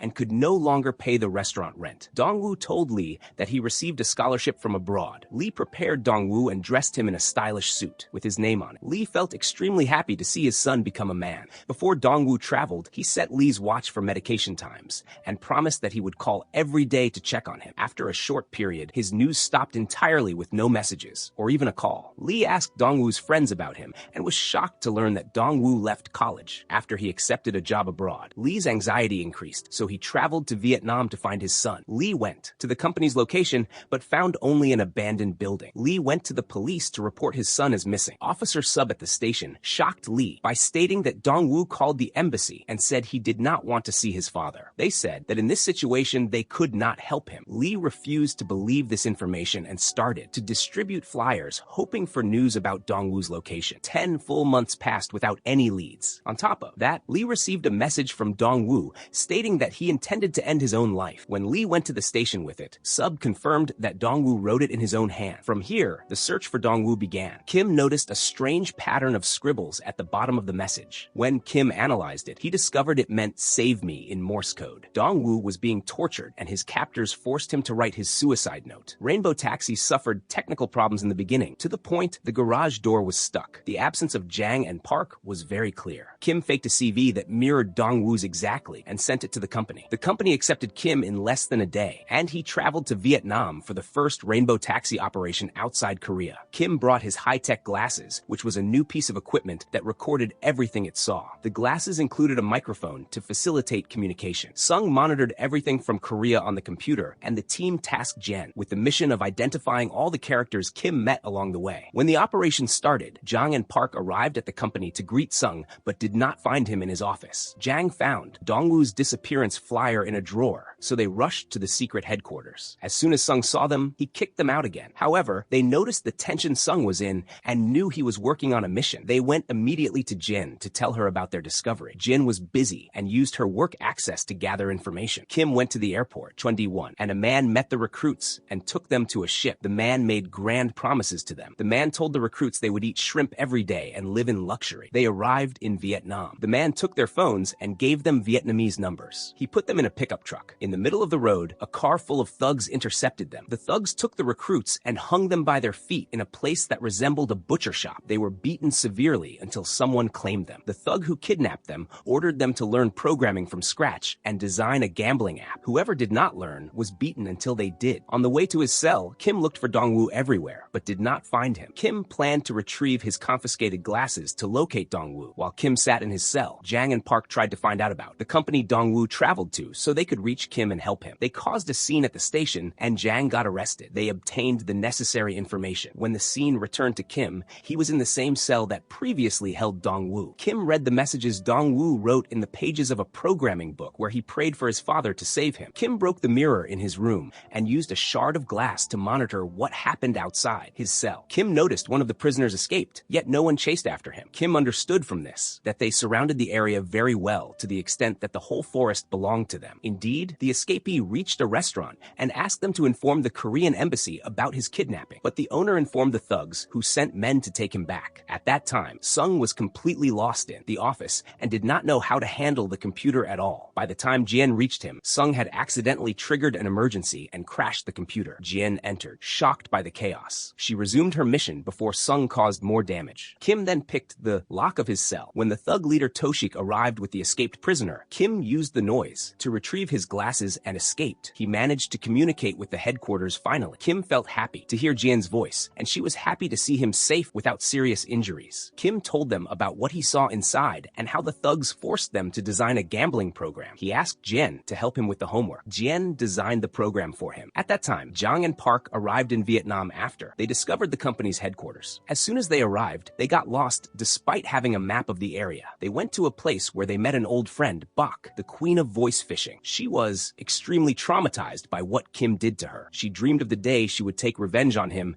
and grew to hate the entire male gender. As soon as they saw her, they dropped their bags and money and ran to hide. Since the person with the map fled, they had to find the company without it. The next day arrived, and Kim was completely relaxed. He drank his coffee. As soon as the gang reached his cell, they felt impressed by the program he created. No previous kidnapped victim ever reached a fraction of his skill level. They went to their leader Toshik, looking impressed, and he also felt impressed by Kim's work. Kim told them that he came from Korea to get rid of his boss because he was tired of working for him at UData. Suddenly, while they talked, the program crashed. Kim blamed one of Toshik's followers and claimed the man deleted parts of the code. Toshik grew angry at the noise and ordered Kim to design a new program. He ordered his followers to prepare the escapee so he could sever the man's leg as an example. Seconds before the amputation, Kim intervened and claimed he needed the man's help with programming, which saved him. Kim went to his cell with 2 prisoners to help him, but in reality, they covered for him while he escaped the prison and placed a scarecrow in his spot. Through the broken gambling program, Jun managed to access all the information about the gang. At that time, Kim traveled with 2 drivers who attempted to rob him. It was certainly not their lucky day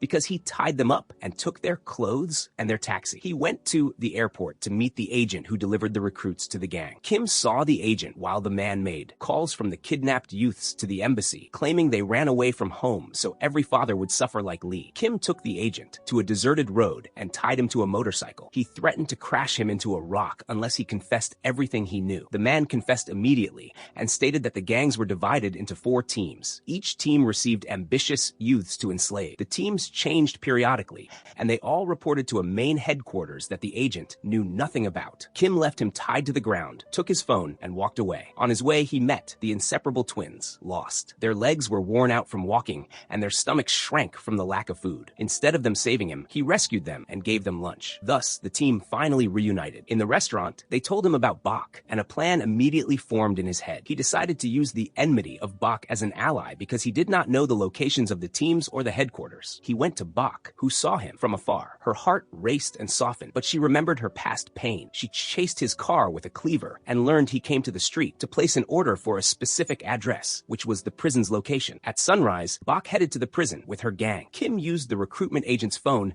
and sent a message to the thugs. He told them to evacuate the prison. They felt it was a major issue and ordered the other teams to flee to the main headquarters. This actually happened as Bok and her gang entered to attack them, but Kim, the prisoners, and the other teams escaped with the leader's assistance to the main headquarters. Jen felt shocked when she saw the mastermind behind everything, who turned out to be Sub, her own station manager. The man who warned her against breaking the system and becoming a criminal was the gang leader. The gang moved the prisoners to the main headquarters and ordered them to write suicide notes. However, Kim surprised them by untying his hands and beat everyone. No one lasted long against him except Toshik. Kim finished Toshik off and chased Sub. He caught him, but Sub threatened him with a gun. A moment before Sub fired, a sniper's bullet hit Sub's chest. Kim stood frozen in his place. The police arrived and took all the criminals away. Kim returned to the team and reunited Dongwoo with his father. The entire team resigned from their old jobs because the real work began. The end of the last mission worried Sung because the sniper saw Kim and could easily identify him. Afterward, Kim met by chance a member of his old special forces unit who had become a commander. He told Kim that the entire unit still talked about him. Kim said he was dedicated to his taxi and did not want to return to the army. A new driver named On joined the company. Like the other employees, he feared Jin after he scratched her car. Kim helped him and told him the scratch was minor. He suggested using a marker in the car's color to fix it. Later, we saw Madam Lim looking sad and about to throw herself in front of a train, but she saw the flyers. Sung pasted everywhere. She saw the phone number and called the company she felt guilty for. Sung gathered the team and let them hear her story. Lim was an old woman whose son traveled to the city. He took her grandson with him for his work. She counted the days until the holidays to see them. Her only concern in life was to see them happy. She lived content with the little she had despite the poverty until Sang-jae arrived. He was the Elvis Presley of the elderly. He held a festival where he sang and sold products to those he charmed with his voice. Lim was one of them. Sang-jae treated all the elderly with kindness, especially her after he heard about her poverty and lonely life. He kept her company and took photos with her. He even gave her a gift at his festival, but she refused it because she did not have the small amount for the tax. After she refused his gift, he went to her shop and attracted people to her with his soft voice. She felt sad that she lacked the money to return his favor or buy anything from him. She invited him to her house for lunch. He told her his story about his 5-year-old sick son. He claimed all his efforts were to provide treatment for him. His story brought him very close to her heart, and she saw him as her own, traveling son. She decided to take out all her savings for hard times and give them to him, but Sang-jae refused. He told her to keep the money for her children and asked for a simpler favor, to sign papers for credit card expenses. This would allow him to receive money from his company as a commission. Without reading the paper, she signed to help in any way. After she signed, he told her he paid the tax for her gift and brought it to her house. Later, he helped her set up in a shop to sell to people. He even gave her money before he left so she could make her grandson happy when he arrived. One day, it rained, so he asked her to store his goods at her place. Out of her kindness, she agreed. However, she was shocked the next day when she found the police and the villagers at her place complaining because she gave them ruined goods. She received a fine she could not afford. She broke down when she realized the news would reach her son and she would become a burden on him. Her frustration increased when the bank called her to pay the remaining credit card expenses, or they would charge her son. Later, she received a call from Sang-jae telling her to end her life so she would not be a burden. In reality, Sang-jae had no son. He made up the story of his son to get close to her. The team discovered that he did this in every village he visited. He chose a lonely elderly person with no knowledge of anything, exploited them, and stole everything they owned. The mission began. The victim was Lim, and the criminals were Sang-jae and his assistants. Kim started to monitor them. He saw them buying their ruined goods from wholesale shops that sold off scrap. They took the goods to a new village to start the festival. The team noticed that the person they chose was the one they took a photo with and gave a gift to. Their intent was to make that person sign the credit card papers. The choice was not random, but made carefully. Jian spied on their phones and identified the current victim. They followed the scam from start to finish. The man signed the paper exactly like Lim did without reading. Through her monitoring, Jian discovered where those signed papers went. Un Shil, the fourth gang member, stole every penny in the elderly people's bank accounts and on their phones. He exploited their lack of technological knowledge. Jian found his location. Kim went and beat him and his men. He took all the data from his computer before burning it, along with the signed papers. The gang prepared to repeat the scam, but the car they traveled in broke down. They met Kim, who was disguised as a farmer with a tractor. He directed them to a mechanic they could visit. He walked along their path. When they went to the mechanic, Kim turned out to be the mechanic. Sang-jae hit Kim with a jack because Kim did not tow the car along his path. Kim refused to fix their car until they told him that they held a festival for the elderly. He fixed their car for the sake of the elderly. They went to the festival and chose a victim as usual. However, Jang and Park stealthily swapped the gift-winning numbers with the victim twice. They ruined Sang-jae's plan. He beat his assistants because he thought they made a mistake in distributing the numbers. He brought new victims the next day, but this time, Kim stuck to him. Kim carried a jamming device for the credit card machines. Every time Sang-jae tried to steal, the machine broke down until Kim hit his hand and smashed the machine. He ruined their game again. At that time, On was alone at the company and searched everywhere for something a client lost. The last place he did not check was Sung's office. When he entered by chance, he found that the wardrobe pushed back. His curiosity drove him, but before he went down the elevator that led to the secret headquarters, Sung entered. Sung told him he forgot to fix. Sung took On out of the office. When the scene returned to Sang-jae, his car was broken down. They met Kim again on the road. This time, Kim towed their car. Manager Sung met them on the road,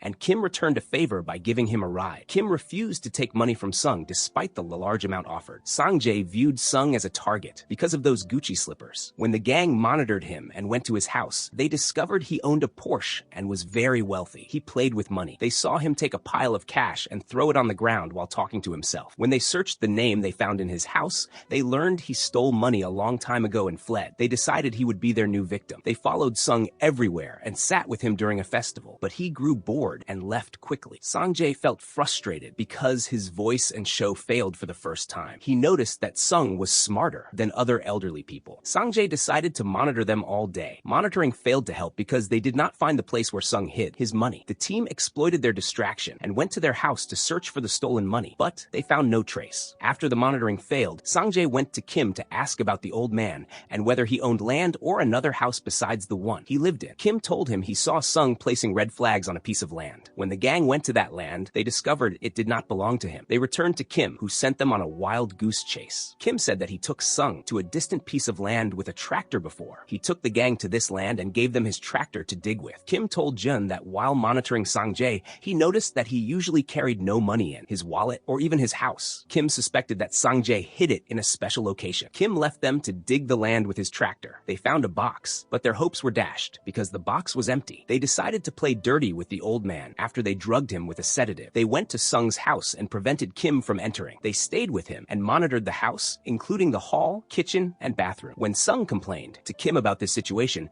Kim told him to ask to attend one of their shows. Since the gang knew Sung disliked Sang-jae's voice, they organized a concert with a new voice and a female singer. They agreed with her for a one-night show. This singer was Jian, who was very opposed to her role in this mission and shy about going on stage. Kim, the sweet talker, convinced her to perform. She delivered a wonderful show that impressed everyone, especially Sung, who gave her money and took her to his house. The gang saw her the next day exiting the house in the Porsche with a treasure map belonging to Sung. They chased her in their car until she reached a remote location. They got out to see her in her car, but they failed to find her. They only found the map. Suddenly, their car's brakes failed and it fell off the hill and exploded. Sang-jae was devastated because he hid his entire fortune in that car. Kim learned this while they were busy with Sung. Kim searched their car and took all the gold and the money. Now their backs were against the wall, and they had no choice but to find Sung's treasure to compensate for their losses. They cornered Sung, but he jumped into the sea. Soo and Sok fled to save their skins because they feared being charged for ending someone's life. Park rescued Sung from the sea. Kim tied Soo and Sok together like bundles of dill and threw them into the sea. However, Sang-jae refused to lose everything he had built. He chased the map out of desperation. It led him to a treasure from World War II, which was actually a minefield. He did not stop digging and moving until he stepped on a mine that pinned him in place. All the money returned to its owners. But when the team returned to the company, someone monitored them and filmed Kim. We moved to An, who found an apartment in the same building where Kim lived. He left for the company, but his curiosity still weighed on him. He went to check the elevator in the wardrobe, but it only descended a small distance and stopped after. Sung instructed Park and Jang to lock that gate. At the same time, we saw a little girl fleeing from two men and hiding in terror. The next day, Jin took Kim and An with her to buy an apartment after An took the one she wanted. An was an expert in real estate despite his young age. He told them he was an expert because he had lived alone since he was a child. While they were busy together, a little girl ran in front of the taxi. Kim got out to check on her, but she fled. They found her in a side street. She asked Kim to take her to Somang. He took her to manager Sung to investigate the situation. She felt very anxious and afraid. She told them not to call the police because her parents reported her missing,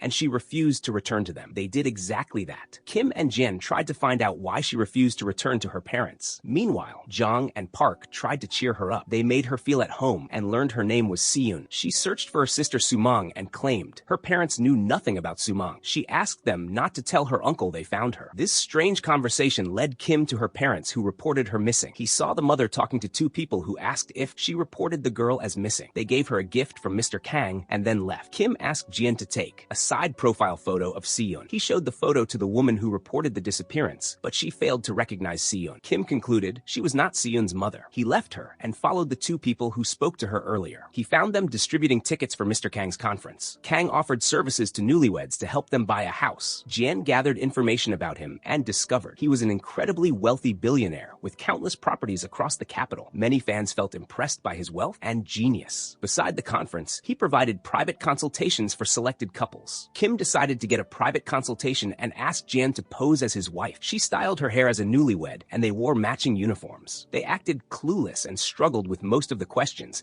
but they managed to pass the interview with Kang's assistance and received a conference ticket. At the conference, Kang impressed all the attendees, especially Jian. Even Zhang, in the surveillance car, wanted a private consultation. At Rainbow Taxi, An bought new clothes for Siyun. Sung took her out and bought toys for her and Sumang. He took her to the amusement park. For the first time in her life, she felt joy and realized someone truly cared for her. For the first time, she felt safe. Kim and Jian entered the private interview. Kim noticed a photo of Kang with Siyun and Sumang and asked about them. Kang avoided the question. Kang continued to dodge their inquiries and noticed they looked happy and financially comfortable. He rejected their request and decided not to help them. They left surprised and tried to understand why he grew upset when he saw their financial comfort. When night arrived, Jian cut the power to the office. Kim used the opportunity to search for information. He sent all the company data to Jian, but she found no information regarding Siyun or Sumang. While he searched the drawers, he found the list of rejected and accepted applicants. Kim noticed that all the accepted applicants were in dire situations with very little money. He asked Jian if this data was on the company system. She said it was not yet. He decided to destroy the records. He triggered the fire alarm, which wiped all the names and text from the papers. The next day, Kang scolded the secretary, who failed to upload the data because he had to re-interview the same people. Among those people were Kim and Jen, who studied their roles well this time. They told him that Kim put all his money into Bitcoin and went broke. Kang suspected them and stated that he only helped the desperate. Kim claimed he was more desperate than Van Gogh himself. Kang asked if he was desperate enough to execute any order without thinking. Kim looked at the photo of Seon and Sumang and said yes. Kang accepted them. Before they reached home, Kang said he planned to visit them at their house, which was actually Sung's house. They called Jang and Park to fix the house before they arrived. They turned the apartment into a playground with balloons and hearts. Kang walked through the entire apartment. He noticed only one bed and one pillow in the bedroom. He asked them if they were actually married. They denied it at first, but Kang laughed at their obvious lies and walked to his car. Kim followed him and begged for help. Kang told him that despite their trick, he felt pleased with the degree of desperation they showed and decided to help. He took them to see models of the apartments they would win. They celebrated his choice. Kang told them that this celebration was very suitable for a newborn. Kim asked whose child it was. Kang replied that it was Kim's son. He asked if Kim knew his wife was pregnant. He explained that he wanted them to adopt a child. Back at the headquarters, Sung showed them a drawing Seon made. At first, they thought it was a drawing of children playing in the rain. Kim noticed it was not rain, but iron bars. She hid behind while she watched other children play. We saw her past while she played with Sumang. She lived a somewhat happy life with her sister. However, misery arrived with Kang, who fed them at the sound of a bell like animals. In the present, they learned how Kang obtained all these orphans. He asked Kim and Jen to go to the maternity hospital to sign their house contracts. He did not ask them to adopt a child as they previously thought. Instead, he provided the child himself to bypass the procedures. He brought a mother whose husband fled and she was pregnant because he feared commitment. He offered her help, and this help consisted of stealing her son and distributing him to his clients to finalize the paperwork that allowed them to get an apartment quickly. The mother whose child he planned to steal for Kim and Jin refused to leave her child. He beat her and prevented her from leaving until she gave him the child. At that time, Kim intervened and triggered the fire alarm to delay her labor. Fortunately, the mother escaped, but Kang's assistants did not let her go until Kim blocked their path and helped her escape to Jian, who saved her and her child. The team gathered the next day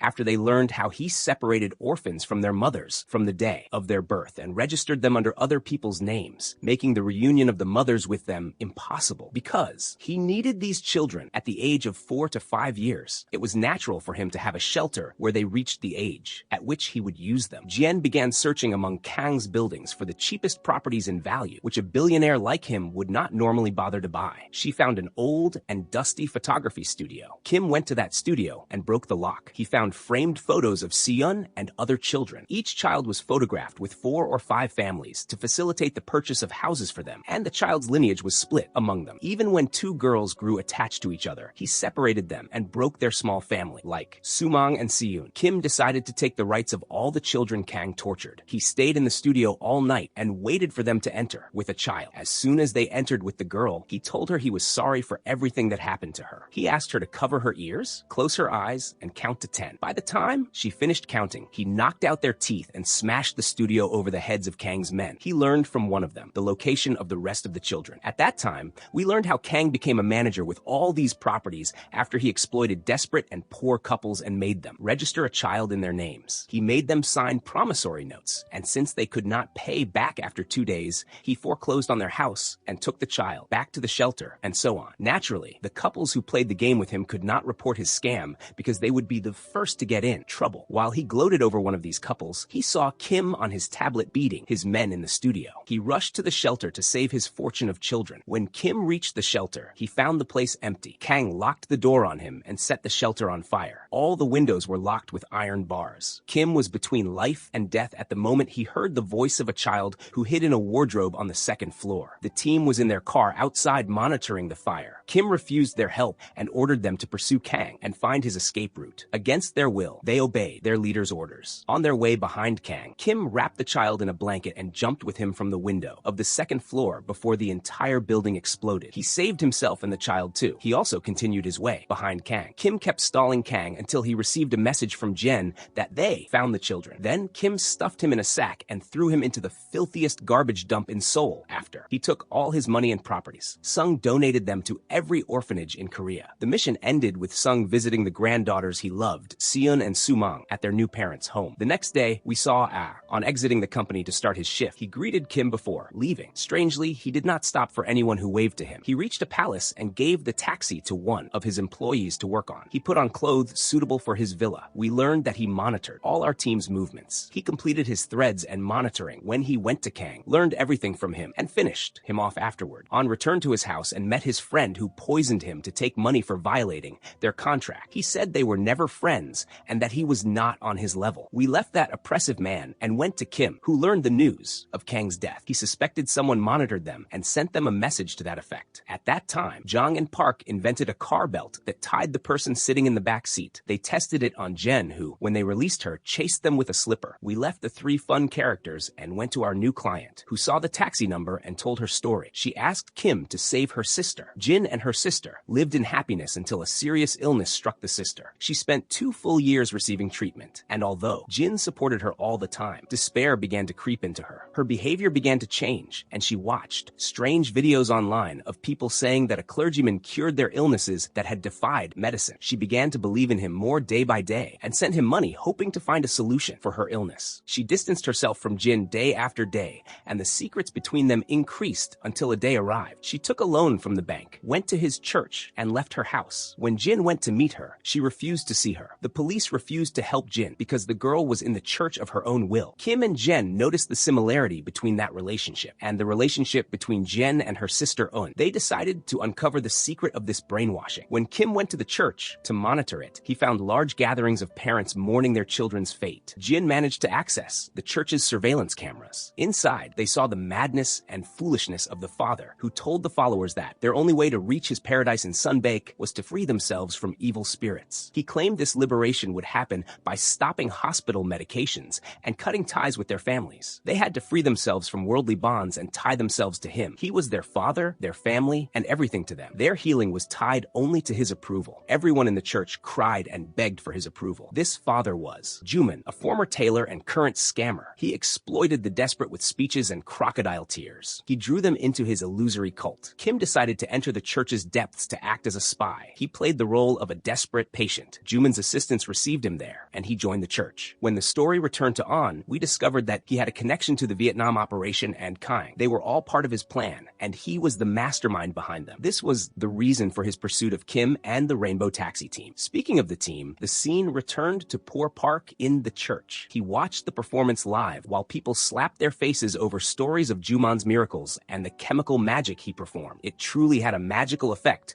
amidst the madness and loss of reason they experienced. They all rushed toward him, so he would slap them and they could receive his blessings. The team exploited this commotion, and Park went to Lee. He asked her why she ran away from Jin. She told him that she would recover and take her sister with her to the Sunbank paradise. The girl completely lost her mind. At that time, Kim decided that nothing would shake Lee's faith in Juman except Juman himself. He decided to turn the magic against the magician and gave Jong and Park plans for tricks to execute. The operation depended on them. Kim prepared himself for his new role. Park reviewed the cult's house and saw them offering sacrifices to Juman. He made them drink a beverage containing his blessing. It was a drink that calmed their minds and relaxed them. But as soon as Park drank it, he hated the taste and spat it out. The assistants noticed his weak faith and treated him. Because persistent pressure is more effective than magic, they locked him in a room to memorize Juman's chants. These were all praises and glorifications, claiming their father could ward off evil spirits from him. They did not let him out of the room until he memorized them. Even Park, who entered to act, felt the effect for a few minutes. He began repeating those foolish chants unintentionally. Kim's game began when he saw Juman and his assistant and lover sitting together in a restaurant. Juman gifted her a necklace. Monk Kim ordered food on Juman's account. When Juman went to argue with him, he felt Kim was crazy. As soon as Kim saw him, he asked Juman how he was still alive and said death was coming from the sky. Kim told him his life was extended slightly because he paid for Kim's food. The prophecy came true because once Juman left the restaurant, only one step stood between him and death. A sign fell from the sky and almost ended his life. At that time, Jen discovered the substance. Park drank was opium. The criminal Juman drugged his followers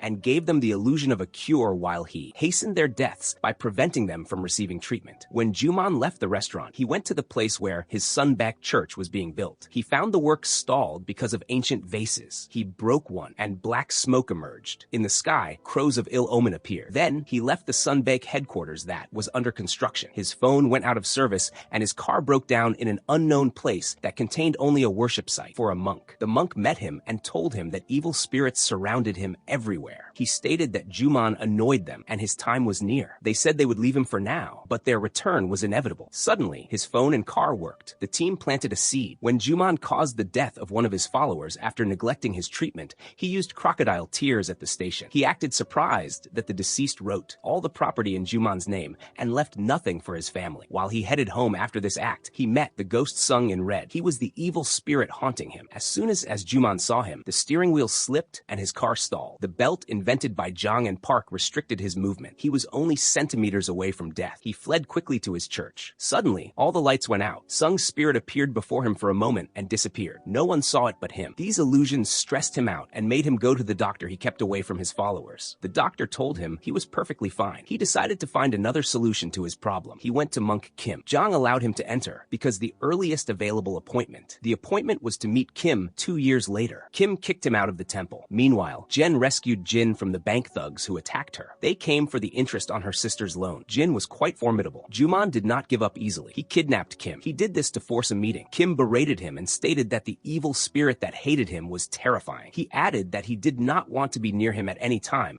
so the spirit's wrath would not strike him. Juman dismissed the talk until Sung appeared inside the mirror. Kim rescued him with an incantation. Kim told him that he committed an atrocity that disturbed a cursed soul which would not leave him until it finished him off. Juman remembered the vase he broke and told Kim about it. Kim stated that this was a tormented soul that would not stop until it ended his life. Kim gave him 3 talismans to place in his office to protect him from the spirit. Kim told him not to come near him again because he brought bad luck. He ordered him to be patient with the talismans for a week. During this time, he must not operate his church or earn money in any way. Otherwise, the evil spirit would defeat the talismans. Juman left Kim and began placing the talismans in the specified locations. However, he did not stop his work. He held a purification ceremony for his followers. He beat them to rid them of their sins. Lee was among them. Park felt sorry for her and took the beatings in her place. When Kim learned that Juman did not stop working, he decided to escalate. He activated the talismans, which stained the church black. When Juman saw the color on his clothes and walls, he grew terrified and expelled his followers. He called Kim and spoke to him with much greater respect. This happened after he confirmed Kim's powers. However, Kim did not reciprocate his feelings. He threw his money in his face because he violated the instructions and operated the church. Kim then walked away. He headed to his temple. Juman followed closely behind him, bringing along the evil spirit and his bad luck. Kim asked him to hide. Kim then thrashed about in the room and did not calm down until the spirit of Juman's mother entered him. Kim summoned his mother's spirit. Juman's mother spoke to Juman through Kim. She told him that he misunderstood her. She said that she loved him. She fought evil spirits for him and stated that all her scolding was a form of love he failed to understand at the time. She reminded him of beautiful memories. Their memories brought them together. She departed after hugs, tears, and a great theatrical performance from Kim. Afterward, the spirit left. Kim dried his tears. Kim told Juman to stay away from him because of his ill omen. Juman said she gave Kim a paper before leaving. It contained the dates of her birth and death, the birth and death of his father, and his own birth date. It also included a 6th date, which was likely his death date and was less than a month away. He begged Kim to help him. Kim stated that nothing was in his hands. Jong slipped up and said that Kim could perform an exorcism ritual to save his life. Kim told him that this ritual was difficult and threatened his own life. However, Juman said he would never forget Kim's favor for the rest of his life and begged for help. Kim agreed and prepared the talisman for him. Kim wore a necklace. He asked him to stop the offerings in his church. Juman executed the order in seconds. He gave Kim all his wealth in exchange for saving his life. Kim returned all the slaps Juman gave to his followers until Juman's face swelled and he fainted. When he woke up, he found his assistant, took his place, and became the mother in the church. He fought with her, and they grabbed each other in front of the followers, exposing their greed to everyone. The scandal was confirmed when Park displayed their conversation. The conversation was about the church money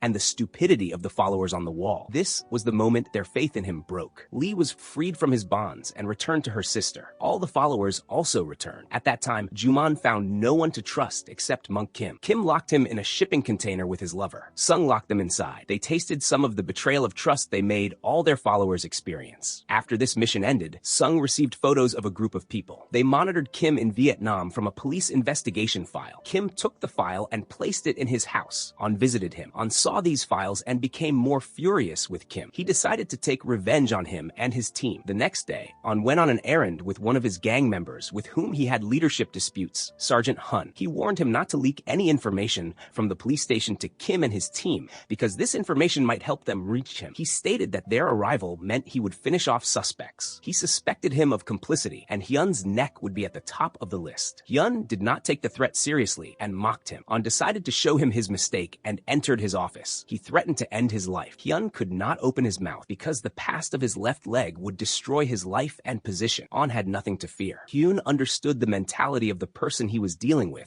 and realized that challenging him was not an option. On one of the rare occasions, Kim received a normal ride that involved no complaints or revenge to Kaha Hospital. He found an angry person at its gate who cursed those entering and exiting and chanted against the hospital head, Dr. An. Dr. An asked him to calm down and gave him money for food because he looked exhausted. She told him that his daughter's coma was not her fault. She said she was sorry for the pain he suffered, but errors were part of the profession. Her words did not matter to him. He continued cursing and insulting in front of the hospital gate. She asked him to continue, but without a microphone, yet he refused as well. Afterward, her assistant intervened. She told him that if Dr. Sap An stopped her work, many lives would end along with hers, as she was the greatest doctor in the city. This man with the microphone, after spending his day cursing the doctor, went to drink and stumble around. He accidentally saw the rainbow taxi number and filed his complaint. His daughter needed a simple surgery a year ago. Her surgery under Dr. An's hands took longer than necessary, and she came out of it. She has not woken up since and has remained in a coma. Before the court, they stated it was an anesthesia complication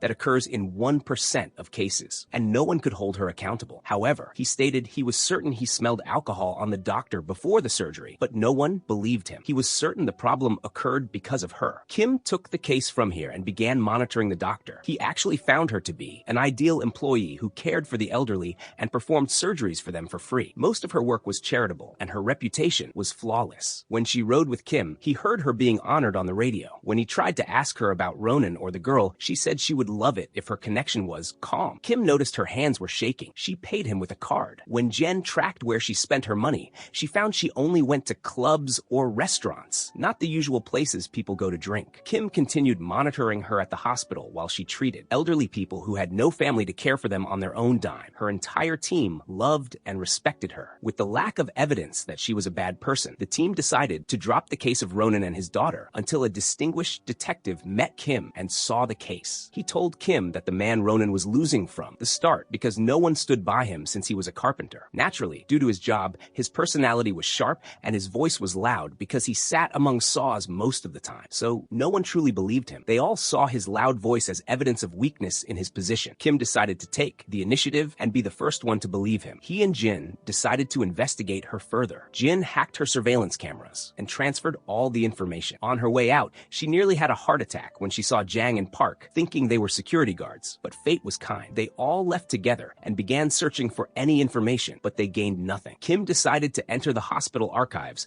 and look for the file of So-yeon, Ronan's daughter himself. He found it after a long search at the end of the row in an exposed area where water from a pipe had fallen on it, erasing all the data inside. This increased his suspicions that someone wanted to hide evidence. He decided to enter the crime scene himself, the operating room. Since there were no cameras in the operating room, he decided to enter the room with his camera glasses posing as a doctor, assisted by a naive nurse who was dazzled by his handsome looks. He entered, but as soon as he turned on his glasses to record, an alarm went off. He immediately hid in the adjacent cabinet. An entered and searched all the doctors to see if they had a camera. A second before she opened his cabinet, the alarm went off again after it had stopped. Her assistant told her that the alarm was malfunctioning. When she returned to search his spot, he had escaped. When An told him about this, he said they installed it after he had tried to enter that room in the past with a camera to expose them. However, they caught him easily and filed a restraining order against him and surely installed this device afterward. When the team gathered again, they agreed that nothing would make a hospital director pay a massive amount in cash for a wireless device detector if she did not want to hide a scandal. They decided to take the case, and Kim would enter the operating room again, but this time as a patient. Their previous entry was useful because he would enter with his glasses again, and Jian would turn them on shortly after he entered the operating room. Dr. An would think the device was malfunctioning and would not suspect a camera had entered without anyone actually walking in. Kim and Sung staged a funny accident, and Kim was immediately transferred to the emergency room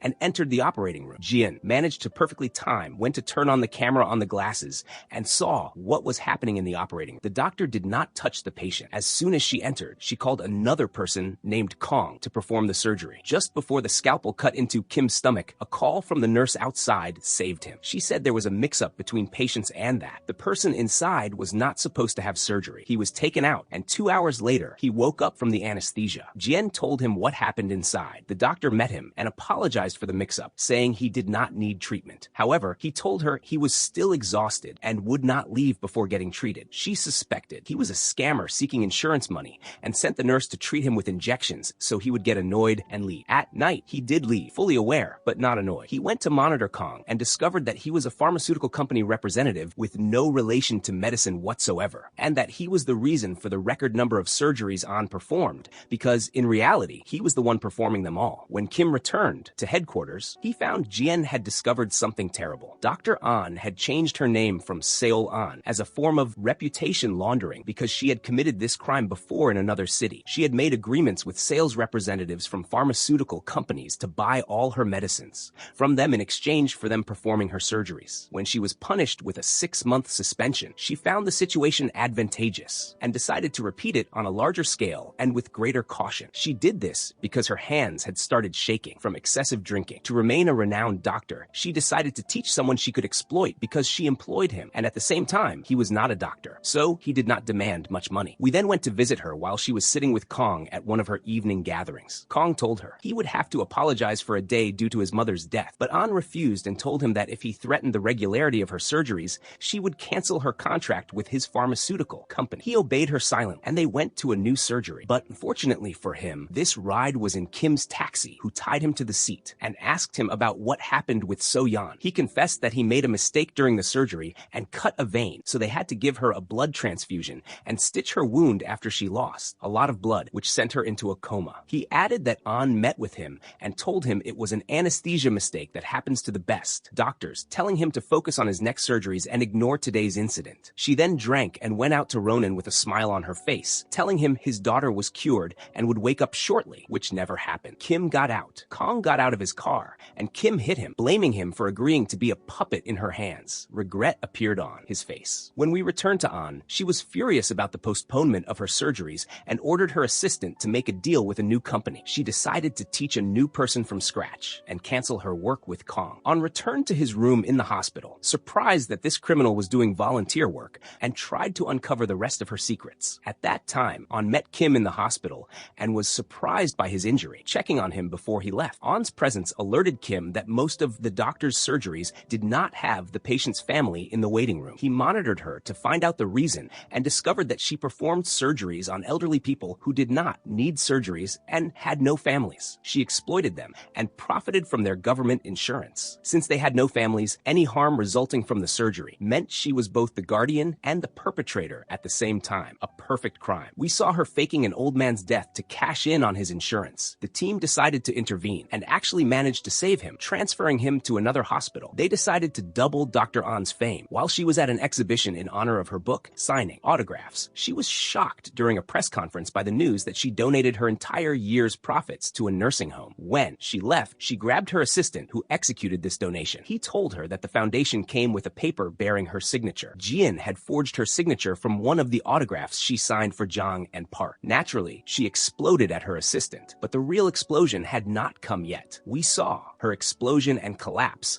when a committee from the Ministry of Health arrived and confronted her with violations and theft at the hospital, reusing and sterilizing syringes, smuggling psychiatric drugs, and having no camera recordings to exonerate her because she had ordered the camera logs to be deleted every night to cover up her crimes. She tasted the consequences of her actions. The straw that broke the camel's back was when Kong turned himself in and reported her. Her popularity plummeted, her crimes became known, and she was suspended from work. But Kim did not agree with this punishment. He drugged her and played with a scalpel on her, just as she did to the patients. At that time, So-yeon woke up and reunited with her father once again, and the surgeries ended successfully. While they were celebrating, An called Sergeant Hyun and told him he would play their game and score a golden goal. With Hyun's anxiety, An slammed on the brakes. The team was surprised by a strange sound in Kim's car, interrupting their celebration, and his car exploded. He died. The shock was indescribable on everyone's faces. Jian was about to throw herself into the fire to save him if Jang and Park had not stopped her. He died, and his team accepted condolences. The tears did not stop throughout the funeral, especially from Jen. We saw An planting a bomb in Kim's car while he was in the hospital. After his success, he looked at the picture of his funeral with gloating and ordered Officer Hun to gather all the information about everyone who attended the funeral to find out who was behind Rainbow Taxi, who employed Kim,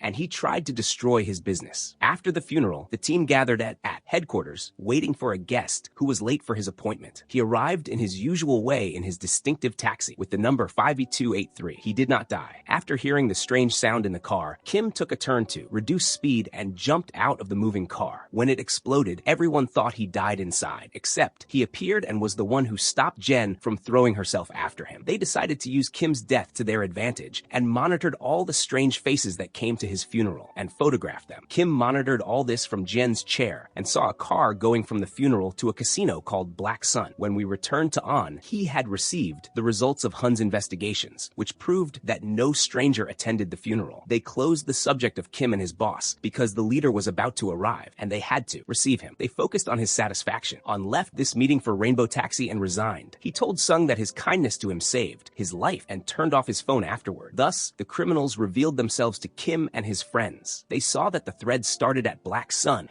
and that they must enter there to find out the connection between Namilio, An, and Black Sun and why they tried to end Kim's life. Kim decided to enter the place, but Jian mocked his clothes, saying, "Do you want to enter a nightclub dressed like a clerk?" Then Jang and Park entered, dressing very funky and trying to enter the place. The security guard humiliatingly kicked them out for being old men. Kim took advantage of the security's distraction and took a shortcut coming out onto the roof. He found a person being tortured and about to be thrown off the roof. He saved him and beat the two guards who were about to end his life. But this man fought with Kim for ruining his video they were filming. When they investigated him, they discovered he was a famous journalist who won Journalist of the Year 1 year. Later, he was caught for forgery and bribery, instantly becoming the official face of yellow journalism. Kim told her he didn't look like that, being very well dressed and ready to return to the club as a customer. He bought the cheapest seat in the club for 3 million won. The first person he met there was Wendy, one of the club supervisors responsible for reservations. She told him next time to come dressed casual. Indeed, Yang, one of the place's bosses, mistook him for a waiter and wondered why he wasn't wearing a number. But Wendy told her he was a customer. Kim mocked Jen, who had mocked his clothes earlier and acted like a fashion expert,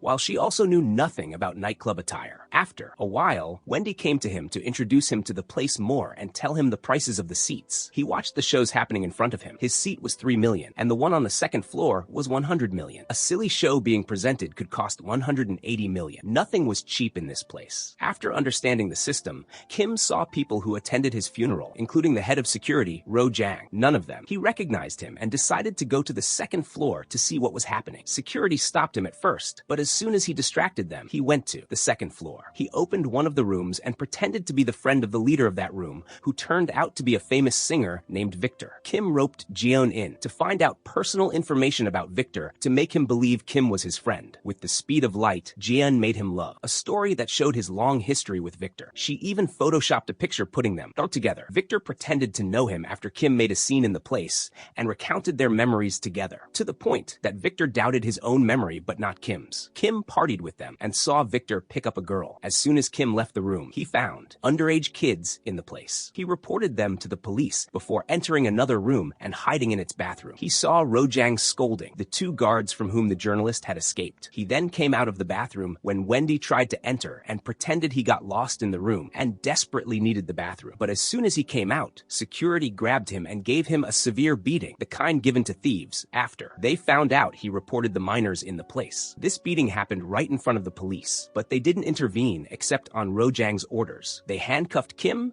and took him into custody on charges of sexually harassing a worker there. While Kim was in lockup, Sung identified the type of explosives that destroyed his car. It was C4, a type of explosive only available to counterterrorism units in the police force. Sung discovered a close connection between Black Sun and the police. At Black Sun, when Ro Jiang found out that the minors who entered belonged to Wendy, he decided to cancel her reservations. Wendy went to argue with him. He grabbed her and told her that bringing minors into the club threatened its future and that her stupidity would ruin her life. So, she dug her high heel into his foot and smashed a glass over his head. The moment director Yu Moon entered, they blamed themselves as soon as they saw him. We returned to Kim in jail and found the journalist Young returning the favor of saving him by bringing proof of his innocence. He had photos of the girl they falsely accused Kim of harassing arriving at the club while Kim was already in lockup. He got Kim out and they sat together. Each tried to find out the other's motives, but neither told the other anything. Each told the other to stay out of his way to expose Black Sun. Naturally, neither took the other's advice. Kim decided he would return to Black Sun, this time as one of the guards working in the place, not a customer, so he could cover a larger area and have freedom of movement. He captured some of the place's guards, creating the need or providing for it. At the same same time. He went to the gym from where the club hired its guards and made a scene in front of director Yu Moon. He smashed dumbbells on some of the guys who were giving him trouble, which really impressed the director. He decided to hire him. Guard number 9 was officially inside the club. As soon as Rojang saw him, he grabbed him and told the director that Kim was the one who reported the minors. Kim said it was an old trauma caused by problems he had when he worked at a grocery store and was almost jailed for selling cigarettes to underage kids, so he always reported these annoying monkeys. Yu Moon said that was exactly what was needed, but next time he should report it to him, not the police. The director was impressed by him, unlike Rojang, who was uncomfortable with him, but they laid out the rules like the rest. The guards were divided into 4 areas, and there were rules for admitting customers. Any woman could enter unless she was ugly. Men couldn't enter, whether old or a university student. They wanted middle-aged men who looked wealthy. VIPs could enter unconditionally. Mid-sentence, Wendy interrupted the lesson and gave him a hard time in front of the new batch. He then distributed them to the 4 areas. He monitored the hall under the supervision of number 2 and asked him about the director's office. Number 2 said, "Are you going to suck up from the start, you bootlicker?" Kim said, "No, I want to know because the director told me if there was a problem to report it to him personally." Their conversation was interrupted by manager Yang, who was impressed by him and memorized his number. Rojang knew that every guard had a bottle bearing his number. If it broke, he paid for it from his salary, so he had to protect his bottle at all times. He followed his bottle to Yang's room, but guard number 2, when he found out Yang specifically requested number 9, swapped his number and told him to leave. This was lucky for him, because if he had stayed even a minute longer, An would have seen him. When Yang noticed this number swap, she got annoyed and decided to punish the guards by breaking their bottles. Her mood only improved with a bet with An. She bet on 3 guards beating him, and the winner got a favor from the other. Naturally, An crushed them, smashing bottles over their heads, and she owed him a favor. At that time, Kim was in charge of delivering a girl to the home of one of the club's customers. This delivery operation was disrupted by a chase from journalist Yang, who disabled their car and was about to die if Kim hadn't saved him from a transport truck. When the guards went to grab him, he sprayed them in the face with a sleeping spray and ran with the drugged girl to the hospital with Kim. She was later arrested for drug use, but this jail time was definitely more merciful than what would have happened to her. Before the guards woke up, Kim went back to the car and pretended to be drugged like them. Afterward, he left them and visited Yang's house to drink tea with him and hear his story. As soon as he entered,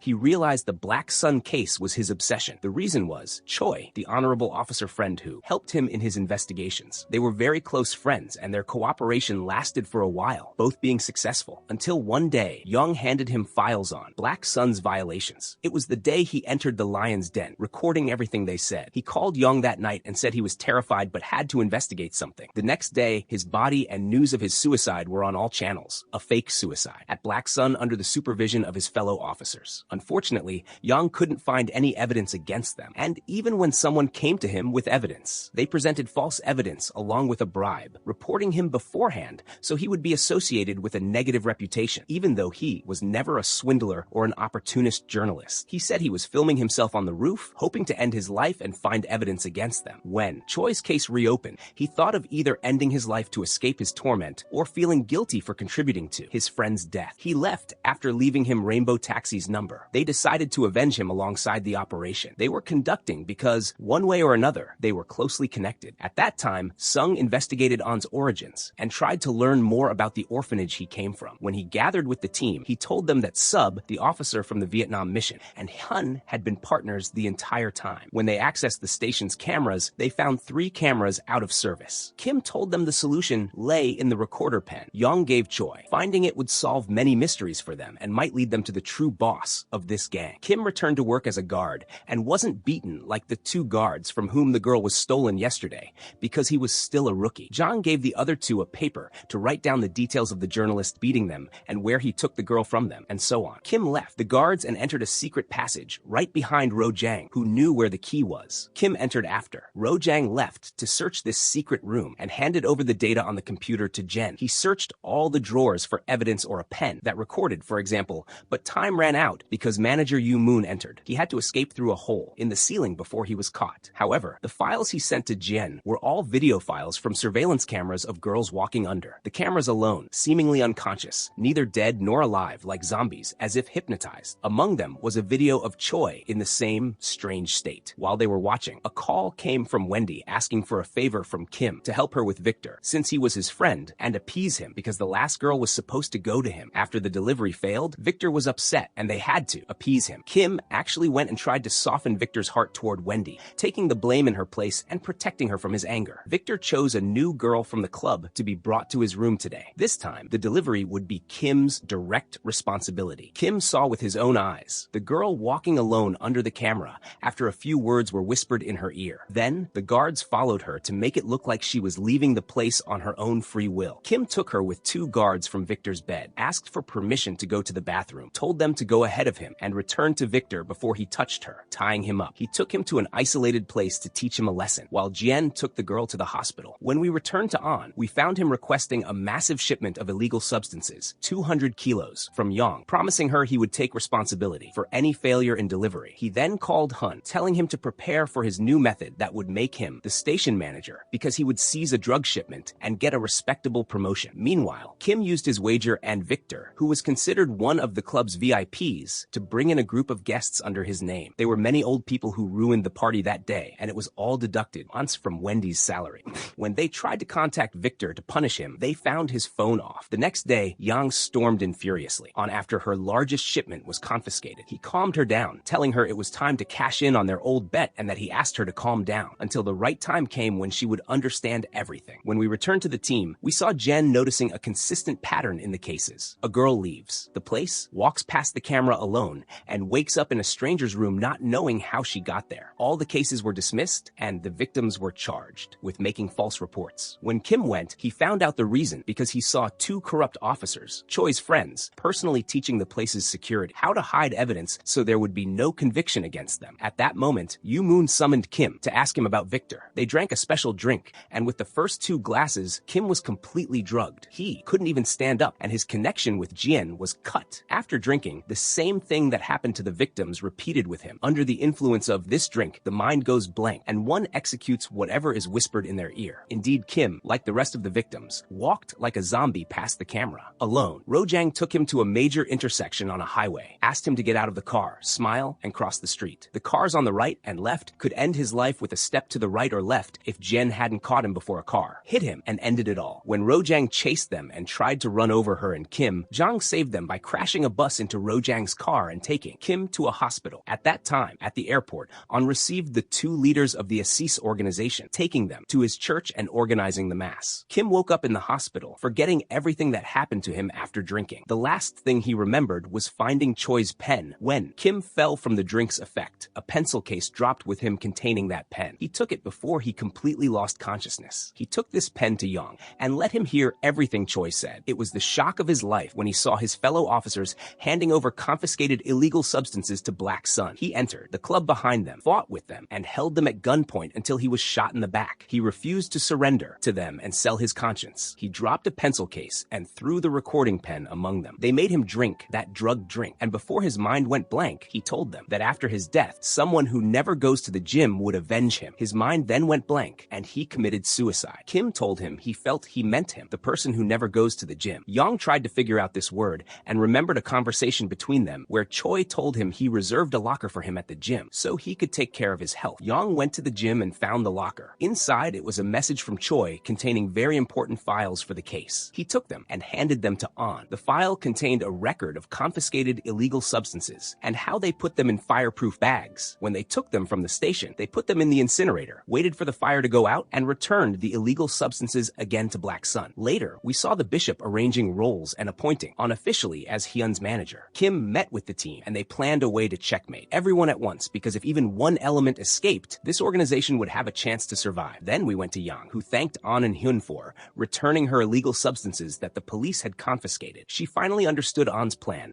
and gave them a new batch of illegal substances to smuggle the same way. This time it was 7,000 kilos. Suddenly, news came of a riot caused by one of the guards. Since he arrived, troubles surrounded him. An asked to see his picture and was shocked when he recognized Kim. He went to Rainbow Taxi with a gang to end his life, but the company was deserted with no one inside. Anxiety consumed An's mind as he feared Kim would destroy the operation of a lifetime. He asked the bishop to change the operation time. The bishop told him that the operation was tied to the guest's arrival and that if he wanted to change the time, he could grant his request. But it would be a declaration that he was not fit for responsibility, and he would remove him from his position as his successor. So, An decided to keep the operation time. On the day of the operation, things went strangely smooth. smooth, which made On nervous. His men faced no obstacles along the way, and the goods arrived complete to the gram. But what none of them knew, and what would shock them at the delivery, was that the goods delivered were flour. The guests and Kang were all furious, and On began looking for the traitor among them who swapped the illegal substances. He accused the two officers who delivered the shipment. Under pressure, one of them fired a shot, triggering a war between all parties at the party. At that moment, Kim appeared, above On's head. The surprise we learn is that the attack didn't happen on the road because the goods were already swapped while they were at the station. When Jang and Park managed to get Jet Jen to the control room, she was able to stop the surveillance cameras for 4 minutes. These minutes were more than enough for the team to swap all that quantity for flour. But where were the real illegal substances? Anyway, it was found in Hyun's safe at the station. All the birds were hit with one stone. The police came and arrested everyone, and most were sentenced to life in prison, while Victor got 10 years. Only On and Hun escaped, and Hun's escape didn't last long because On finished him off as soon as he sat with him, feeling that he was the traitor who handed him over to Kim. Yang finally regained his dignity and avenged his friend, and the mission ended. Then we saw the bishop giving an order to end On's life, but he pardoned him one last time before his soul departed. His final mission was to end Kim's life. We went back to see On's past with the bishop. In reality, he didn't have the name Movers. On back then, he was a nobody, not knowing who his family was and not remembering his name. The bishop hadn't given him a name until one day, due to excessive bullying, he beat one of the children at the bishop's reformatory and ended his life. That was the night he earned the name On. That night, the bishop covered for On with Hun's help as well. From then on, he treated On like a son and taught him his principles, the most important being that power and the victor determine right and wrong, and whose story will be heard and believed. Day by day, On tried to become stronger and end the lives of more and weaker people until he became the closest of the bishop's followers. He gave him the holy ring that tied the gang members together and through which they could recognize each other, even if they met for the first time. Now that we know how close they were, we can understand why he forgave him and why the bishop personally would help On in his mission by filing a complaint as a wronged father at Rainbow Taxi. He told them about his son who was unjustly imprisoned while trying to expose financial manipulation between foreign companies. An assault charge was fabricated against him, and he was imprisoned to end his life before he could testify in court against these corrupt companies. What made the team take the case were the transfers they saw to the companies, which were from Black Sun members who tried to smuggle their money after the scandal. So these companies were definitely suspicious. Their mission was to help the son, Shi-Wan, and protect him until he reached the court and testified against them. Before Hyun's life ended, he called, Sung for help, and to gain his trust, he recommended a case in the archives that would help him understand Black Sun better. At least he made a right choice in his life before he died. Sung went to check the archives and found a case concerning the bishop's orphanage, filled with children who were either murdered or missing, including On. He learned his real name and started digging into his past. We returned to Kim, who entered the prison again with the help of Ha, our old friend, along with Jang and Park. Their hope was to share a cell with Shi-Wan, but unfortunately, that didn't happen. The next day at lunch, Park arrived with all the information. He found out where Shi-Wan was, that there was a bounty on his head, and that the whole prison was betting on ending his life. Kim intervened, acting like a maniac, throwing his food at the fattest guy in prison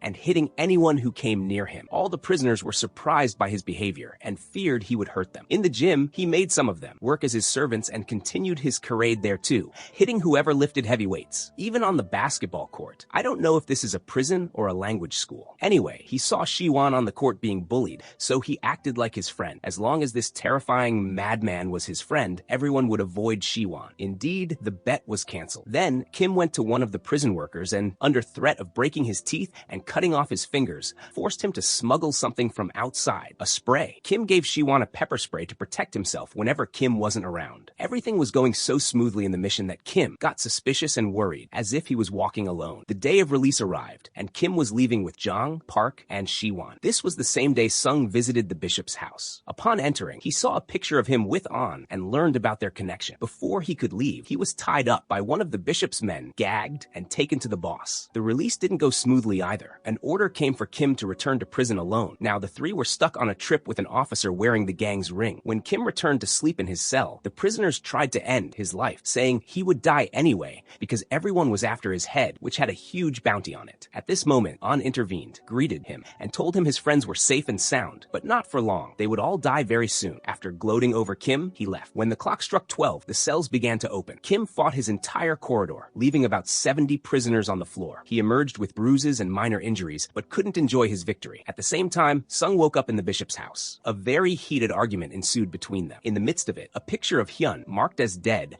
was hung on the wall behind the bishop, alongside all the victims of the criminal bishop, who took children from their families, put them in an orphanage, and tortured them to death. Only An was the exception, whom he considered his son. When we returned to Kim, An showed him a video of his 3 friends and told him he would count to 5 for Kim to choose one to die. Kim interrupted his count at 3 and asked him for the time. He felt relieved when he saw it was past 12 because that meant Shiwan had already testified in court. The prison director changed the TV channel to the news of Shiwan's testimony in court. Kim, feeling the mission was too easy, confirmed Sung's suspicions and told him they were in a trap designed by An. Kim decided to draw all the gang's attention to make Shiwan's arrival at court easier. That's exactly what happened. Sung was with the bishop and Kim was with An. While Jang and Park saved the day, rescuing themselves and Shiwan with their pepper sprays, An was shocked by his defeat again. He didn't accept it with sportsmanship. He raised the prison director's gun at Kim, but before the bullet fired from the gun, the prison director stopped him, executing the bishop's order to imprison and punish him. Kim continued in prison. He even came to gloat over him as he fell from the 7th heaven to underground. Meanwhile, Sung, taking advantage of the bishop's distraction, managed to hit his guard and leave the house. His exit was friendly, tricking the gate security. By the time they discovered his trick, he had escaped and then some. He reached the headquarters with the rest of the team, and they began planning a rescue. The solution was with Jien, who managed to smuggle in a communication device the same way she did the pepper spray last time, and talked to him about his escape plan. However, he had plans for a siege, not escape plans. A siege by everyone from the bishop to the prison director. Jin, Park, and Jang played Kim's role from the outside. Through Shiwan's report, from which they learned the company's funding the Assis organization, they tried to cut off funding to the organization, leading to its gradual dismantling. The three indeed succeeded in this, causing massive losses to the bishop with incredible speed. Sung's mission, however, was the most important among them. Sung visited the prison where Kim was, but not to see Kim. He went to see An. He handed himself over to them on a silver platter just to deliver his message to An. But before the visit, he made a call to an old friend to get him in. He told him, "I know I'm throwing myself into the fire, but I couldn't forgive myself if I didn't. Let you know your life." He gave him a file on his life that the bishop had hidden from him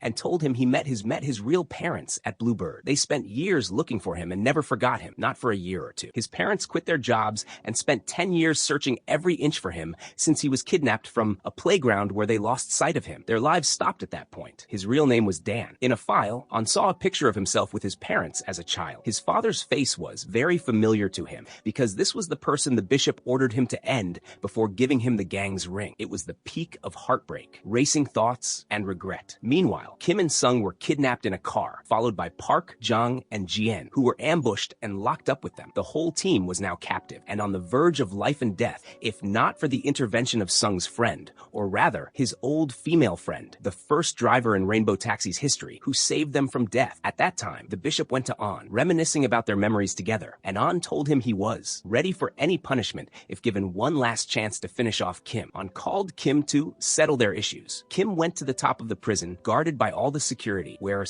An waited in a cage. They fought while the bishop watched the show. The battle started evenly until Kim took control and beat An, telling him his real name was much more beautiful. An thanked him for returning the name he had forgotten and decided to return the favor and end the battle himself. He dodged and took the bishop's bullets in his place, then grabbed the bishop and threw himself off the roof with him, the same way he made him finish off his father. In his final moments, An remembered all the moments of kindness he never experienced except with the taxi team. In the church and the prison, the news of the bishop's death hit them like a thunderbolt. They tried to escape from their places, but our team surrounded them in every way and locked them in their prison. Finally, the team finished the mission and took a year-long vacation, during which Kim and Jen grew closer. It seems their story will develop greatly in the future. Until we meet again with a new adventure in Kim's Revenge Taxi. Our series begins with a gang tricking girls and taking them to sell to rich people as if they were slaves. A taxi driver reverses towards us. Of course, our hero Kim is monitoring the situation and goes to beat up everyone involved in this mess. He beats them up and helps the girls escape. Of course, the matter doesn't end there. They had girls locked up in a place, and when one of them tries to escape, they keep chasing her until she reaches a dead end. She tries to end her life,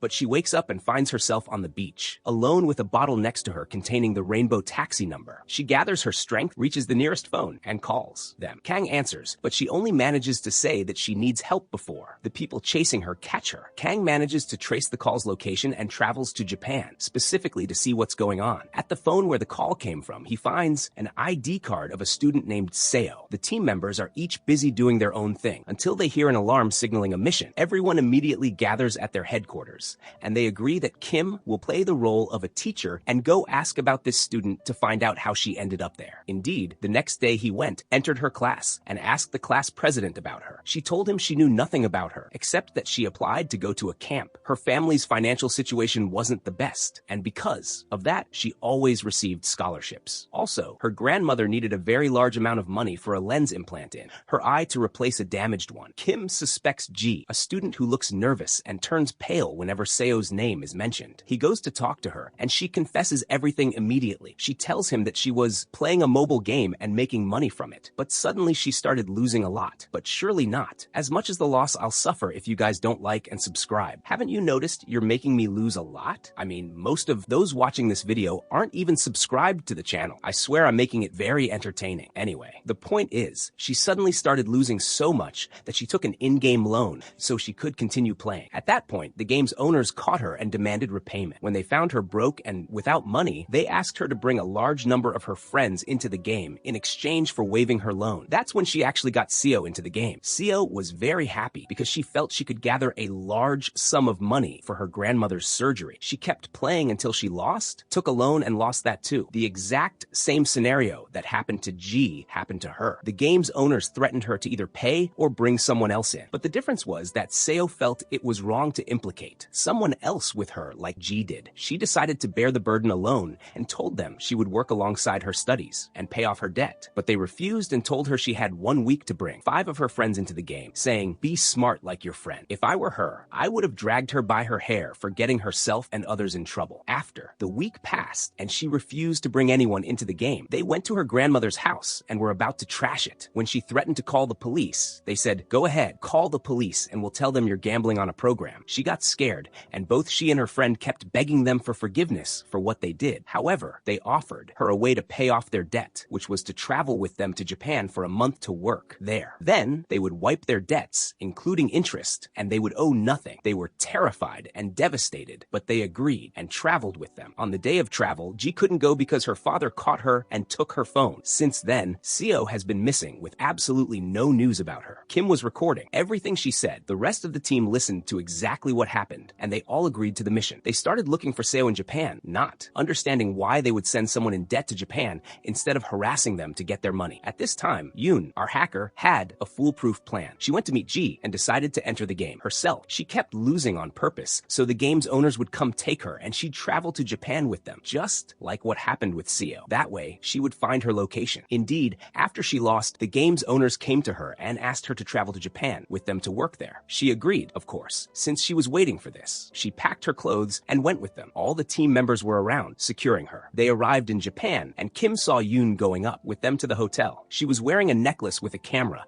so they could monitor all her movements inside. However, as soon as she entered a specific room, the signal cut off and the necklace camera stopped recording. At that moment, Kim flew upstairs to save Yoon, barging in and smacking everyone he encountered to reach her quickly. But as soon as he enters, he finds she has beaten everyone in the room to a pulp, and no one can stand on their feet in the room except her. I personally worried for the gang because of her. All he found were pictures of the victims hanging on the wall in the room. He grabbed the closest survivor from Yoon's beating and hung him outside in the street to force him to confess the location of Seo and the rest of the girls. But the guy kept stalling, saying he didn't know where they went, that his job was only to erase their identities, and he didn't know what happened next. They just sent a car, took the money, and that was it. He added that if Kim could find out where that car was or who was in it, he could get what he wanted. Kim left him hanging like that, neither touching the sky nor the ground, until Yoon told him she finally managed to locate the car. At that point, he threw the guy down and left him in the street. Meanwhile, Matsuda, the gang leader, arrived at the location where the kidnapped girl was held. He discovered one of his men had hit her and injured her face, which would reduce the quality of the merchandise. So he pulled out his gun and finished him off. We learn that he doesn't even trust his own father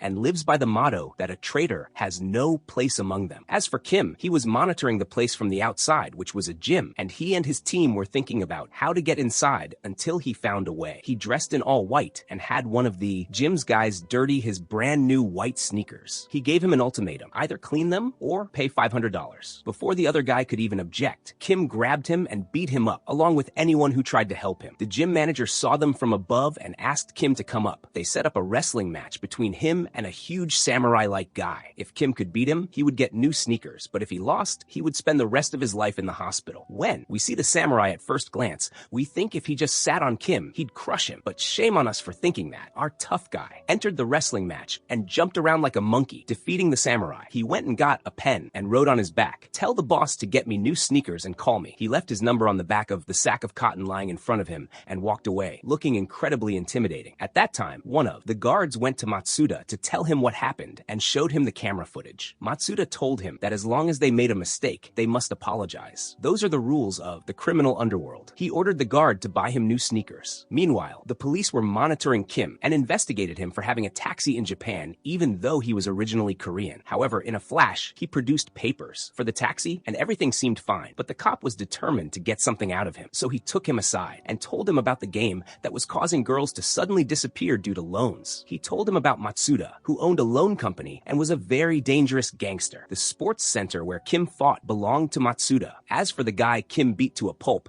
he was actually an undercover cop in the place. He was supposed to be chosen today to join Matsuda's gang, but Kim effortlessly walked in and ruined their plan. The cop asked Kim to cooperate with them, infiltrate the gang, and report all their news, since he was a skilled fighter and would easily be accepted among them. But Kim refused, left him, and went back to his team, who had opened a sushi truck as a disguise. Every day, a guy from the Hanshinma gang, living in a delusion and thinking they owned the country by inheritance from their ancestors, would come and harass them. At that time, a call came from the gang for Kim to go pick up his new sneakers. When he went there, he found Matsuda sitting behind a curtain so as not to reveal himself to the men. Matsuda apologized to him for what happened, but said, "You also caused a disturbance in my place, and it's your turn to apologize." He asked Kim to leave one of his fingers as a souvenir. Standing in front of an army of guards, Kim said, "That's impossible," and proceeded to crush all the guards without even breaking a sweat. He tore down the curtain Matsuda had put up and said, "You can take a finger, but from someone else." At that moment, Matsuda felt that this dangerous guy would be a good fit for his gang. But before he could talk to him, the police raided them, so he grabbed Kim and they escaped. Later, he discovered that the police had come for Kim, not for Matsuda at all, so he decided to test him before offering him a spot in his gang. They went down and fought in the street, ending in a draw. Kim noticed that Matsuda was wearing a necklace with a flash drive, guessing that it contained all the gang's data until the rain started pouring on them. Afterward, Matsuda offered him a job, but Kim said, "You want me to work for you so you can cut off my finger? No thanks, I'm out." Later, Kim met the cop, who told him that Matsuda was planning something because money had started moving from the accounts and that their time was tight, so they needed to come up with a plan together. Naturally, Kim shut him down by saying he was hungry and wanted to eat. A little later, Kim took his cop friend right under Matsuda's house and beat the living daylights out of him, pretending to show off in front of Matsuda so he would hire him. The cop friend cried out for help from below because they definitely hadn't agreed on him taking a beating. Kim shattered his bones. Matsuda actually saw them from the balcony after he had just finished off one of his men for stealing his money and betraying him. Matsuda came down and invited Kim to lunch. Afterward, Kim told him a freshly made-up story, claiming he did all the dirty work in the world, and in the end, his men betrayed him and his boss. Kim added that he did not stay quiet and finished them off one by one. Kim stated the reason he cherished his sneakers was that his late boss gave them to him as a gift before his life ended, making them precious to him. Matsuda then offered Kim to work with him again, but Kim rejected the offer again and told him he did not serve two bosses. Matsuda said he could gift Kim two girls to treat like slaves. When Kim got annoyed by his words about girls in this manner, Kim told him that anyone who accepted girls as gifts was the first person he must finish off. Kim insisted he took his wages in money, not girls. Kim agreed that he would come to monitor the sale of Matsuda's goods without intervening, simply standing and monitoring from afar. Matsuda agreed to this. When Kim went, he felt surprised to find that the merchandise was actually the girls they sold. He put on his mask and attacked this hellish deal quickly. Yoon backed him up and rushed to calm the girls and help them escape. Choi and Park supported him with smoke bombs. Kang took the girls in a boat and escaped. However, Seo was not among all these girls, whom they came specifically for. Since Kim recently joined the new gang, he was the first person Matsuda suspected of executing this attack. Kim took action and asked Kang for help. He made Kang pretend to belong to the Hanshama tribe and claim his tribe kidnapped the girls. Indeed, Matsuda attempted to finish off the entire team present during the goods delivery, including Kim. Kim repeatedly called Matsuda a coward who trusted no one. Before Matsuda could finish Kim off, Kang called Matsuda. Kang stated he would not just watch Matsuda trade in girls,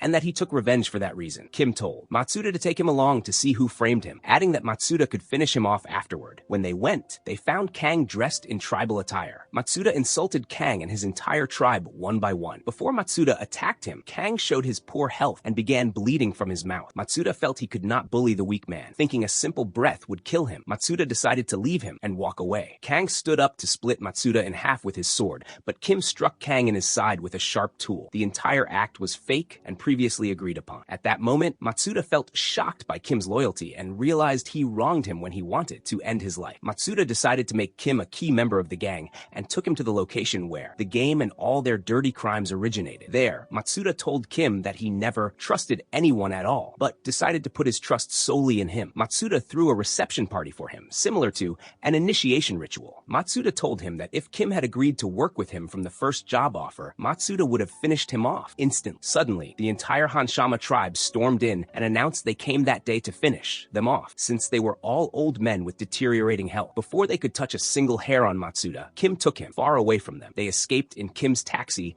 and hid in an apartment. Matsuda searched for his necklace, which Kim had stolen from him. During the commotion, Kim told him that for the necklace to return, So must return to her home, her school, and her grandmother. Matsuda told Kim he would not live to see another sunrise. They fought with each other, but everyone knew that Matsuda was poor at combat. Before Matsuda could even react, the police officer entered and finished him off with his gun. Yoon then went to rescue Seo and return her home. Her friend regretted everything she did to Seo and sat sadly by the sea. The friend felt overjoyed at Seo's safe return. As for the game owners in Korea, Kim made them pay their share as well. Thus, the mission ended. The next day, Yoon decided to get her taxi driving license for the millionth time. She previously failed every time, but she finally succeeded this time. She attributed her success to Kim, who drove her and brought her good luck. Kim gave her a small toy taxi as a gift, which made her very happy. Meanwhile, Park and Jang put their car up for sale. A buyer arrived, inspected the car thoroughly, and requested a test drive. However, he took the car and vanished. No one saw his face again. Afterward, they went to Yoon to track the car's location so they could retrieve it from the scammer. Yoon told them to leave her alone because she was busy. At that time, Kang met a former fellow taxi driver named Oh at his house. During their meeting, Oh requested a large loan. Kang did not have the money available immediately. He told Oh he would withdraw it from the bank in the morning and give it to him. Oh left quickly without saying anything else. The next day, Oh called Kang and stated that he no longer needed the money. Kang went to Yoon and asked for Oh's home address. When Kang arrived at the house, he met Oh's daughter and discovered that he had an accident and broke his wrist. He was currently in the hospital. She also told him that she found divorce papers in his drawer. Kang asked her for the hospital's address. When he arrived, he didn't find Oh in his bed. He quickly went out to look for him and found him just one step away from ending his life. Kang calmed him down and told him that no matter what the problems were, they would be solved. God guided the man at that moment, and he came down to cry in Kang's arms. Oh recounted that he was scammed. A lawyer made him sign a contract, supposedly to sell him a taxi. However, he discovered the next day that the police were coming to confiscate the taxi. They told him he had traffic violations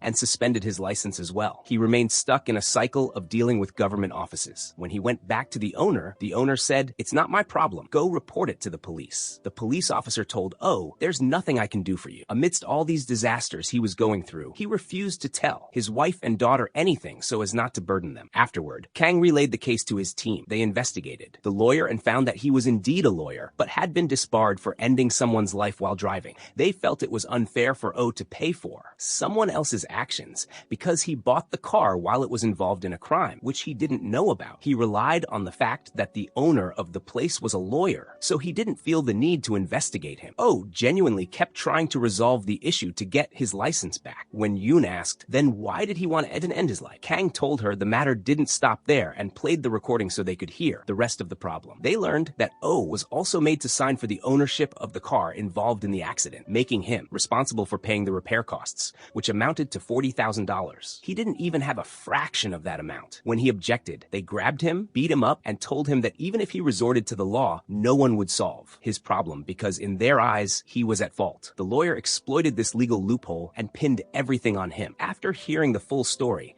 our team decided to defend the man and restore his rights using the law, just as he was scammed using the law. Kim went to prepare his luxury taxi after Oh chose to have them get his rights back from this thieving lawyer. They all went to the car dealership and monitored the situation. However, it seemed Park and Jang spotted the thief who stole their car. One of them ran after him to get his car back, but the thief told him that when he took it for a test drive, it broke down. He claimed he paid for the repairs and deducted the cost from the price of the car, which was never paid in the first first place. When he tried to start a fight, the lawyer intervened and ordered his huge guard to throw him out. He returned to his car, quietly to monitor if O's car left the place. Indeed, it left, driven by two men who looked like thugs. They drove the car thinking they were playing PUBG, casually hitting people without a care. Kim went in his luxury taxi and cut them off. He got out to start some trouble and fights without even taking his hands out of his pockets. The driver kept jumping around in front of him, trying to hit him, but Kim just kept stepping back and lured him to an isolated area so he could grab him and beat him up out of sight, along with his companion. They took the car from them, finding it completely intact without a scratch. However, they realized the problem was that they couldn't cancel the contract because O had to do that himself, no one else. Kim decided to buy a car from the same dealership. At that time, there was a new buyer at the dealership looking to buy a good car. He relied on the certificates on the wall, just like O. He chose his car and had already signed the contract, but he discovered the scam involved. He backed out and told them he wouldn't buy it. They said, fine, then pay the $20,000 penalty for breaking the contract. The lawyer entered as the buyer called him a scammer. The lawyer grabbed him and smashed his head with a wrench. Then he hit the dealership manager and said, go file a police report, blame him for it, get a medical report, and he'll pay. A fine too. When the buyer tried to reason with him, the lawyer threatened to end his wife's life, so he was forced to take the car by force. But before he received the car, Kim came flying in with his car and almost crashed into the parked car, if not for God's protection. He got out, apologizing profusely to them, spilled hot tea on the contract, and crushed it with his foot. He told the car owner that the contract was now void, meaning he should run for his life. He crushed the toy cars they had given him, and they started running after him. Kim stopped them from catching him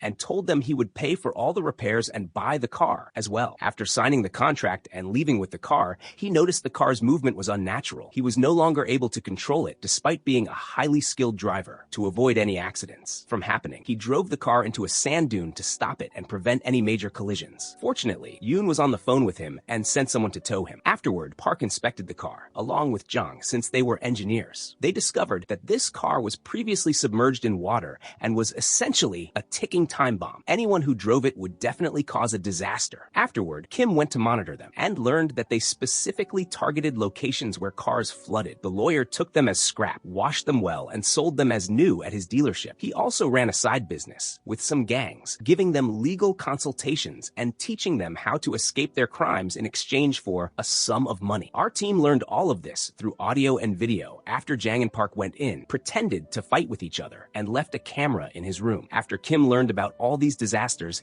he decided to dress like a soft boy and go buy another car from them, pretending he would give it as a gift to his girlfriend. The seller there recommended a car to him and told him it was very high quality and would be comfortable on bumps. When Park and Jang inspected it, they realized it was also a flooded car just like the previous one. Yoon told him that he was an easy target, as all the cars he brought were scrap. Kim told her that he would buy other cars, but from a different place. He intentionally made a worker from the old dealership see him buying 3 cars at once. The next day, Kim went to their dealership normally and bought from them. He dazzled them with money and made them feel he did not care about anything, even when they added a large sum to the car's price. He wrote them a check without a care in the world. Afterward, he left. The lawyer and his men followed him to monitor him because these were not normal human actions. They found him arriving at a place full of cars, much larger than the lawyer's dealership. Kim kept taking pictures with them in extreme and exaggerated extravagance. Afterward, the lawyer ordered his men to stop Kim the next time he came to buy a car from them because the lawyer wanted to talk to him. Indeed, the next day, Kim went acting foolishly to buy a car. The lawyer's men caught Kim and tied him up until the lawyer arrived. When the lawyer arrived, he wanted to hit Kim on the head, but he remembered he had many questions that needed answers. He first asked Kim why he bought all these cars. Kim told him that he bought the car and sold it to someone who returned. It's priced to him along with an extra 10% as a commission, and he did not know what that person would do with all these cars. Kim added that he signed a contract with that person to bring him 100 cars,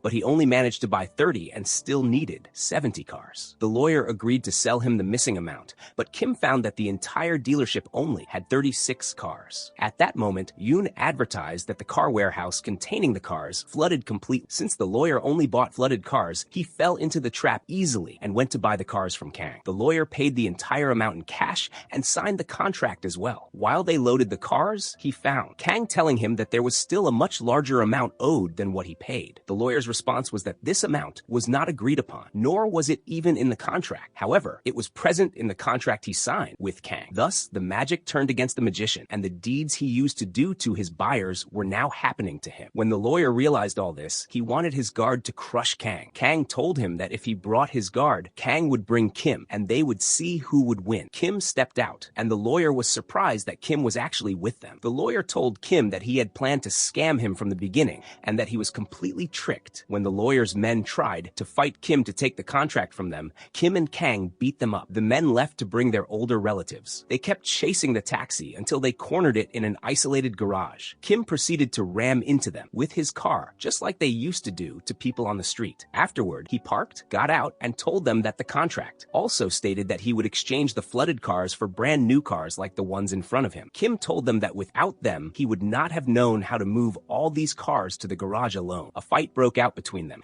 and Kim eliminated them single-handedly. He took the lawyer and his men in his car, suspended it on the edge of a mountain, and waited for the lawyer to wake up. Kim told him he would give him one last chance to confess his mistakes and compensate his victims, and then Kim might reconsider his situation. However, the lawyer decided to start the car and run Kim over. The lawyer was surprised to find that this car, which was originally from his dealership, did not even have an airbag for accidents or brakes. At that moment, Kim gloated over him. Kim told him, "Taste your own medicine and try driving a ticking time bomb." Afterward, O's taxi was returned, and he went back to his normal life and work, living comfortably. The mission ended, and the team celebrated together with a nice dinner. The next day, Sung received a call from an old friend saying he was standing in front of the prison, waiting for Hyun, the young man who assaulted his son, Min. Min had been missing ever since, and not even his body was found. In the end, Hyun was only imprisoned for 5 months. Because of this, the man went crazy, lost his mind, and kept waiting for him to come out to take revenge. He originally intended to end his own life,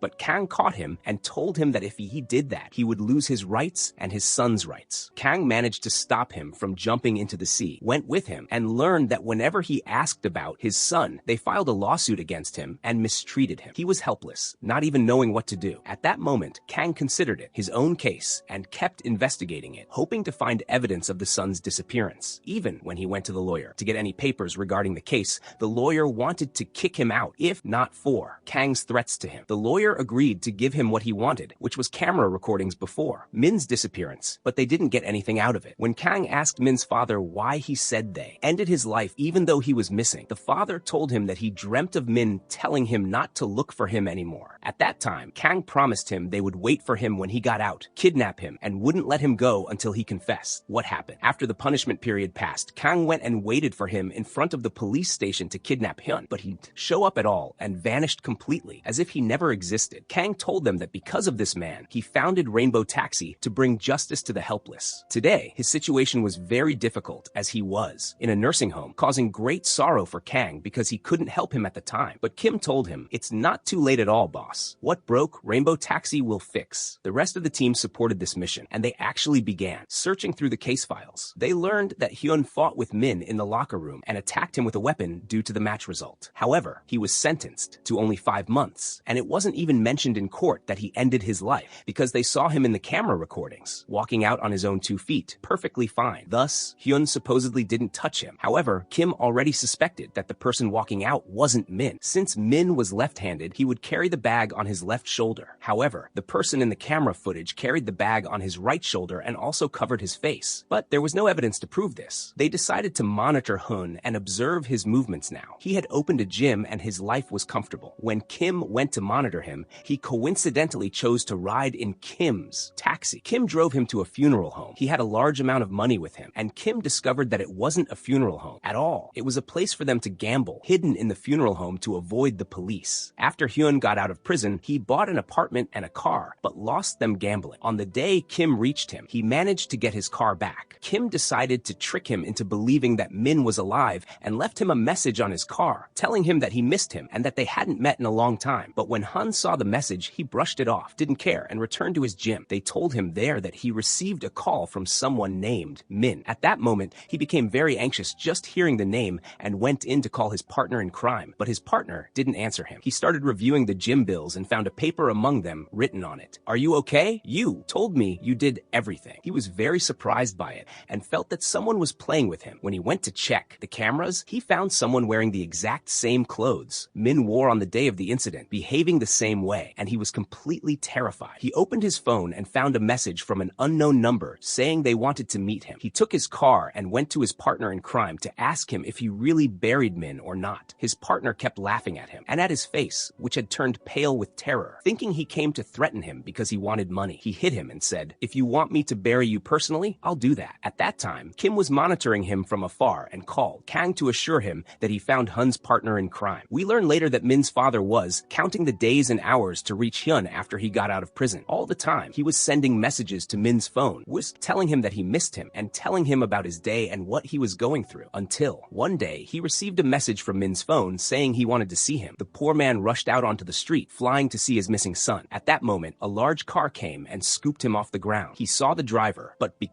due to his fluctuating memory, he could not even remember the driver's face. Meanwhile, Kim formulated a plan with his team to infiltrate the gambling den and play against Hun. However, upon entering, he discovered they had a camera detector. He had to create a dramatic distraction to escape safely before they broke his bones. He left to figure out his next steps with the team, but he discovered that Jang was a legendary card player due to his past. Jang offered to teach him how to read the cards, but Kim insisted that this mission was his responsibility and that he would personally play against Hyun. Naturally, he felt very nervous and needed support inside, so Kim entered with him as well. Before they began playing, Hyun received a phone call and had to leave. Kim followed him downstairs to monitor him and saw him enter a place with no cameras. Because Yoon the hacker could not see what Hyun was doing inside, she disguised herself as a vlogger and went in to film. As soon as she spotted him, she pretended she had the wrong address and quickly escaped. The next day, Kim continued to monitor Hun. Kim and Jang went to play against him and managed to win. The bet was for the entire gym. Hun lost his mind, screamed, and accused Kim and his friend of cheating. The situation escalated, and the entire gambling den broke into a massive brawl. However, Kim managed to take the gym keys and contract from Hun and went to claim his new property. He searched through all the paperwork and camera recordings at his own pace. The next day, Hyun came begging to rent the gym for just one day. Hyun offered to pay the equivalent of 6 months' rent, so Kim agreed. Meanwhile, Min's father, exhausted, himself constantly trying to remember the face of the driver who hit him with the car. He suffered from continuous nightmares about that specific day. As soon as he woke up, he suffered a breakdown and even harmed himself. Kang witnessed this by chance, and the nurse informed him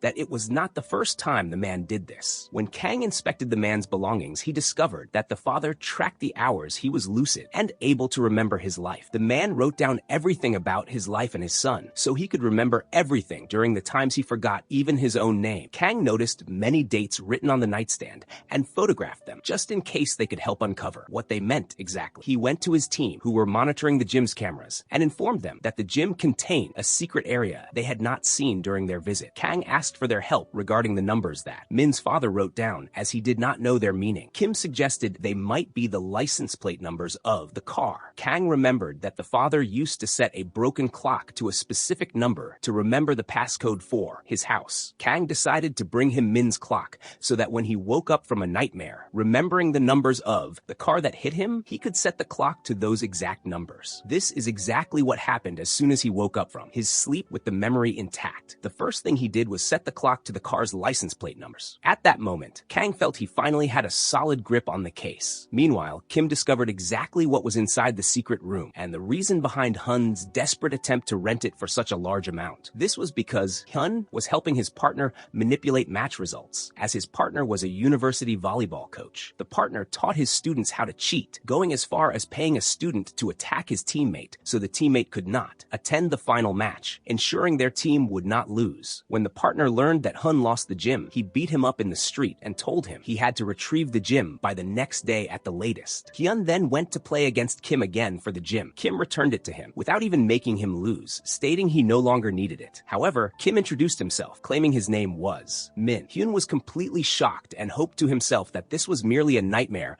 and not his former colleague whom he had finished off a long time ago. Hyun walked away and left without responding. However, Kim's team was waiting for him downstairs to kidnap Hyun. They took him to the gym and entered the secret room there. When Hyun regained consciousness, he was shocked by Kim's presence in the room, but he managed to handle the situation, telling Kim that he brought him all the way there and even revealed the room's passcode. Hyun then changed the passcode so Kim could not enter the place again. Kim transferred all the data to his team so they could review it comfortably at their headquarters. At that time, they discovered that a player on the partner's team was targeting his own teammates instead of the ball. Every time he received a signal, he viciously attacked the players and injured them to eliminate them from the match, leaving himself as the sole star. He definitely received money for doing this. The team planned to send Yoon to act as his fan and get his phone number. In reality, her goal was to hack his phone and quickly leave. Meanwhile, Jang disguised himself as a cleaner and left behind a wallet full of money. Because the player was incredibly greedy, he stole it. However, the wallet actually contained a notebook with his photo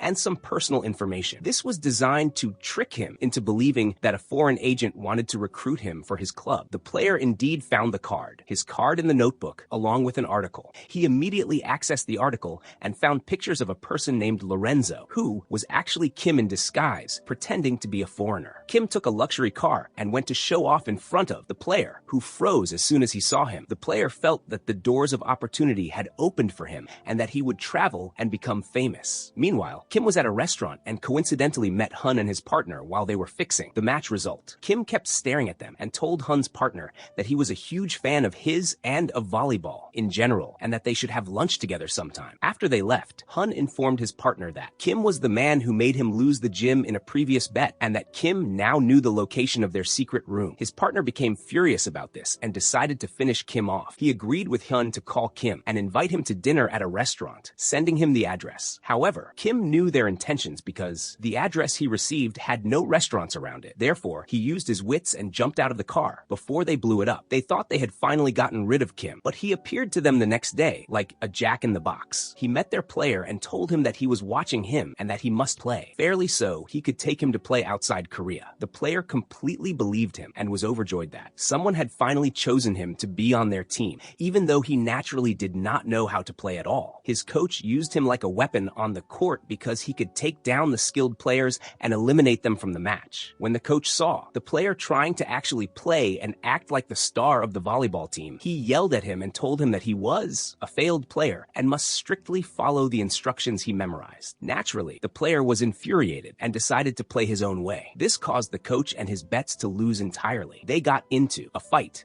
and the player threatened to hold a press conference and expose all their dirty secrets. He told him that all he wanted was an apology to Min. He pointed at the audience, and the coach saw Min, the person he had buried with his own hands about 15 years ago, standing right in front of him. The coach felt dizzy, had a headache, and could not understand what was happening. He followed him to figure out what was going on. They entered the locker room and were surprised to find it filled with pictures of Min. This was the exact same place where he had finished him off. The coach lost his mind, grabbed a shovel, and went to dig to confirm if the body was still in its place. Kim was monitoring all of this and managed to locate where Min was buried. Hyun's partner was on a call with Jin, his former coach, who was also Min's coach. However, he was a corrupt coach, just like Hyun's partner. He gave his players exact orders on what to do on the court. Min accidentally discovered them in the locker room back then and did not know what to do with them. Later, Jin picked him up in his car after. Hyun and his partner snitched that Min knew everything. At that time, Jin offered him money and promised to stay with him until he became a great player, supporting him financially as well. However, Min refused it and told him he would report him for manipulating match results. Jin's response was, "Suppose you reported it. No one will believe you because you and I are close, and I am your official sponsor. In short, you will become an accomplice to the crime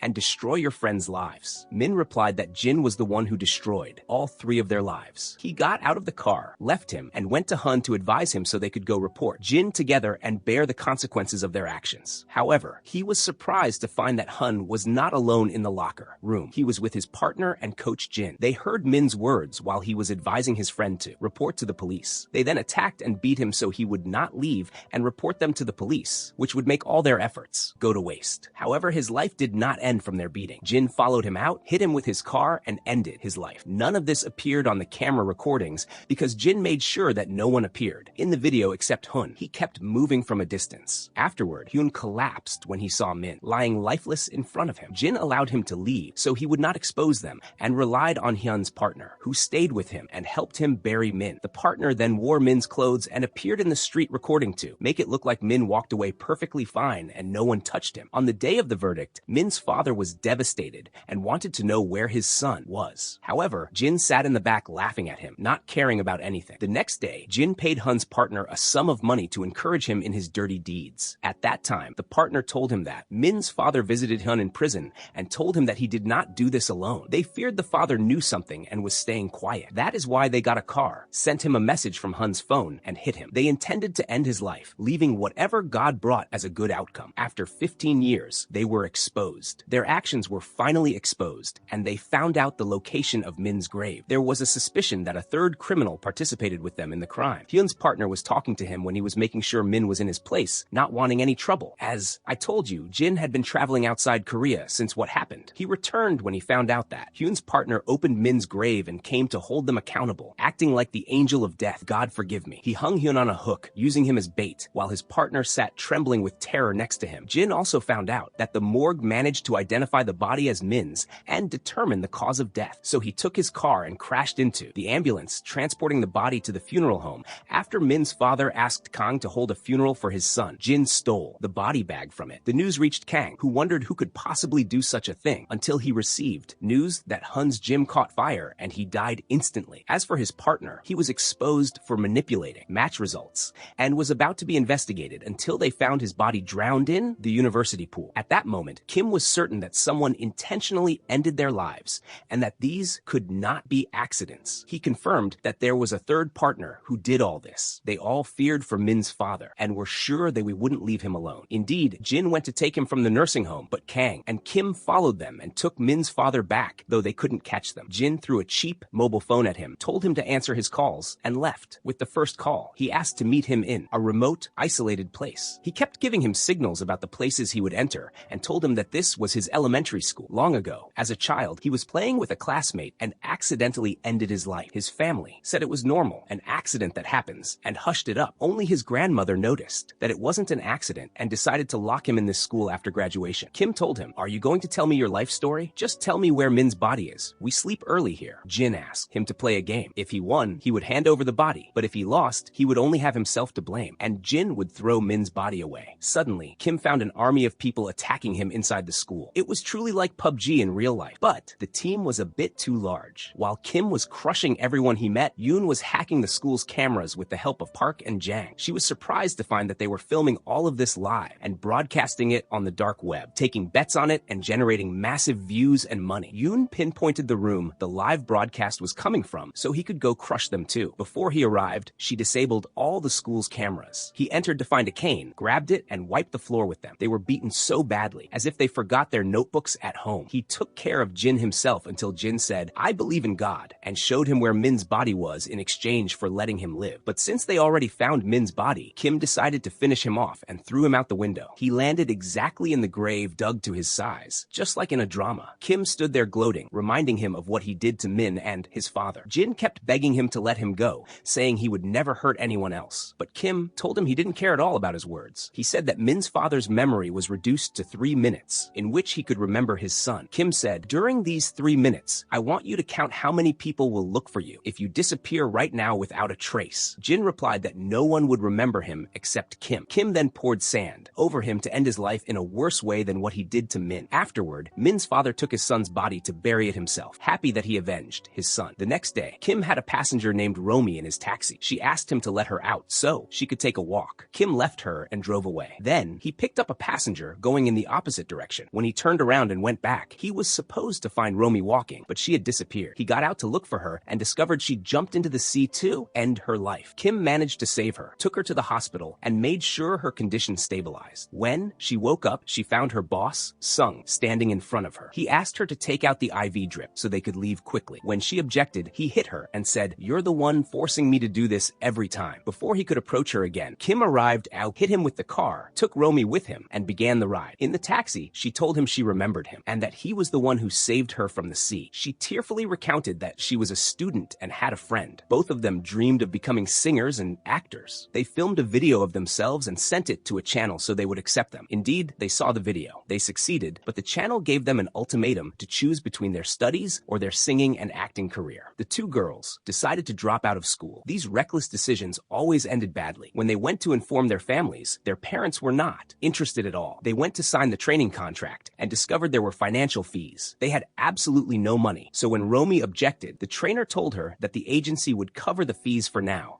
and told them not to worry. They rejoiced foolishly and signed the contract happily. The trainer then handed them over to manager Sung, who introduced them to 3 other girls. Their team consisted of 5 girls living together in the same dorm. They trained constantly for 5 months, hoping to lose weight, but it was useless. They stopped eating completely to reach a target weight of 38 kilograms instead of 40, so no one would call them fat. If they went to Egypt, someone might mistake them for sausages and put them in a sandwich. Anyway, they reached the ideal weight and the ideal voice, becoming a very strong team called the Mantis. One day, Sung came in and asked Romy to step out alone without the rest of the team. He told her the trainer was waiting for her to record a song and gave her a yellow drink in the car. When she woke up, she found herself in a strange place, not knowing how she got there. When she complained to the manager asked Sung. He claimed that on their way to the studio, Romy asked him to stop the car. When he stopped, she ran away and never returned. Later, Romy was shocked to find an inappropriate video of her spreading online. The manager scolded her and told her that she could not stop it from spreading. However, Sung told Romy he had a solution. He said the man who owned the video was willing to stop its spread in exchange for a promise. He told her not to think only of herself, but to think of the rest of her team. He reminded her they were close to debuting, gaining recognition, and becoming famous. She did not know what to do or what to tell her bandmates. She thought that if she simply disappeared, the others would live their lives comfortably, and she would not ruin their future with what happened. She decided to end her life, which Kim saved. He relayed her problem to his team. When they heard what happened to her, they went and confiscated everything in the manager's office, hoping to find a clue. They discovered that the video was filmed from the phone of Sung, who recently had an accident. His position was vacant, and they needed a replacement. Kim and Kang went and created a scene in front of the manager to get Kim hired. Kim acted completely subservient to her to secure the job, in Sung's place until Sung recovered. However, it seemed Sung would not recover anytime soon, because every time he started to recover, Kim would run him over with his luxury taxi and send him back to the hospital. Kim went to his first day of work. The manager introduced him to the Mantis team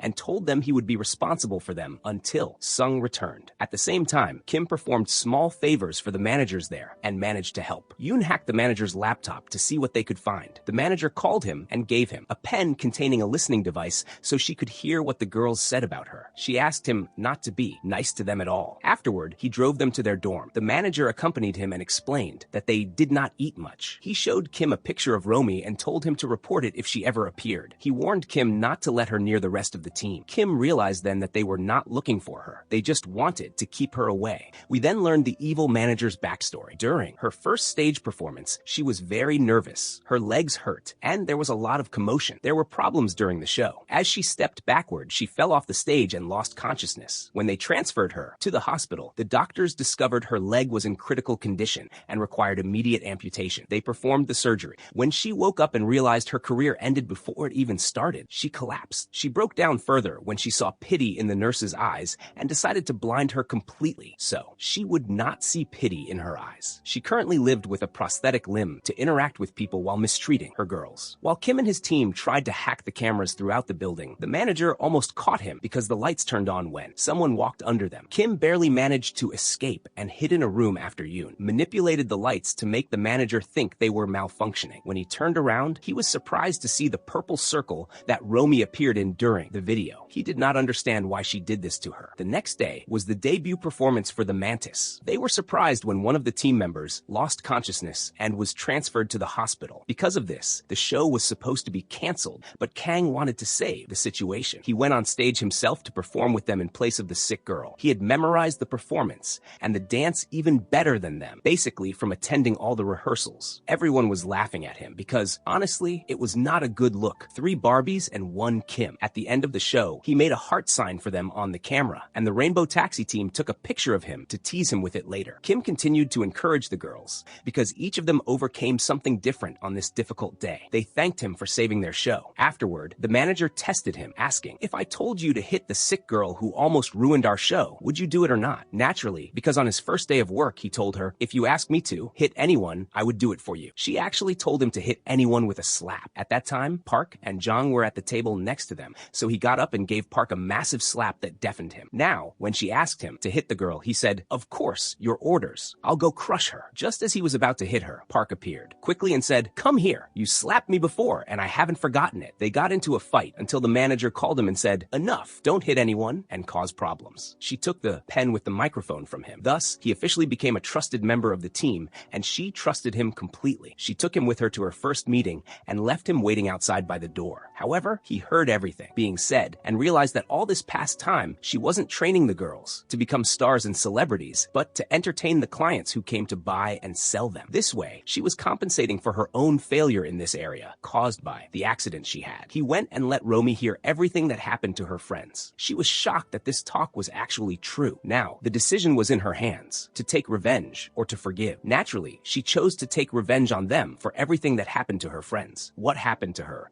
and for her studies that she abandoned because of the illusion they made her live in. Thus, the mission began. The manager decided to pull the same move she did with Romy on another girl in the group. She told her that a man wanted to date her and that she had to agree to protect her band from being canceled or never seeing the light of day again. At that time, Kim was in his luxury taxi, flipping the car of the manager of that terrible place to get rid of him. Meanwhile, Kang dressed up as a girl and went to date the man who wanted the girl from the Mantis group. The man was shocked as soon as he saw him. Kang smashed a bottle on his head to wake him up from his delusion. Afterward, he went to catch the live broadcast and present the recording he had of the manager and the boss discussing how they would sell the girls. When the manager tried to escape, she didn't know where to go because of all the people swarming around her, wanting to crush her. She called Kim, telling him she was on the roof of her building and wanted him to help her escape because she didn't know where to go. He replied, "What a coincidence. You're on the roof too." When she saw him, she was shocked by his appearance, which had changed, making him look like a completely different person. He told her that he was the one who did all this and that. She was now useless, and people would never remember her at all. She got furious at him, saying, "Do you think these girls could have ever succeeded? I'm the one who made human beings out of them. They were nothing." However, she was surprised by the drone flying around her, filming her saying this. She got even angrier, telling him, "Don't let it, film me." She tripped and was about to fall into the street and break her neck, but Kim caught her, grabbed her bag, and tried to save her. But thank God, it wasn't meant to be. The bag tore. She fell into the street, and we were rid of her. After all these problems, the whole team finally reunited once again. They were happier about being back together than about their victory over evil,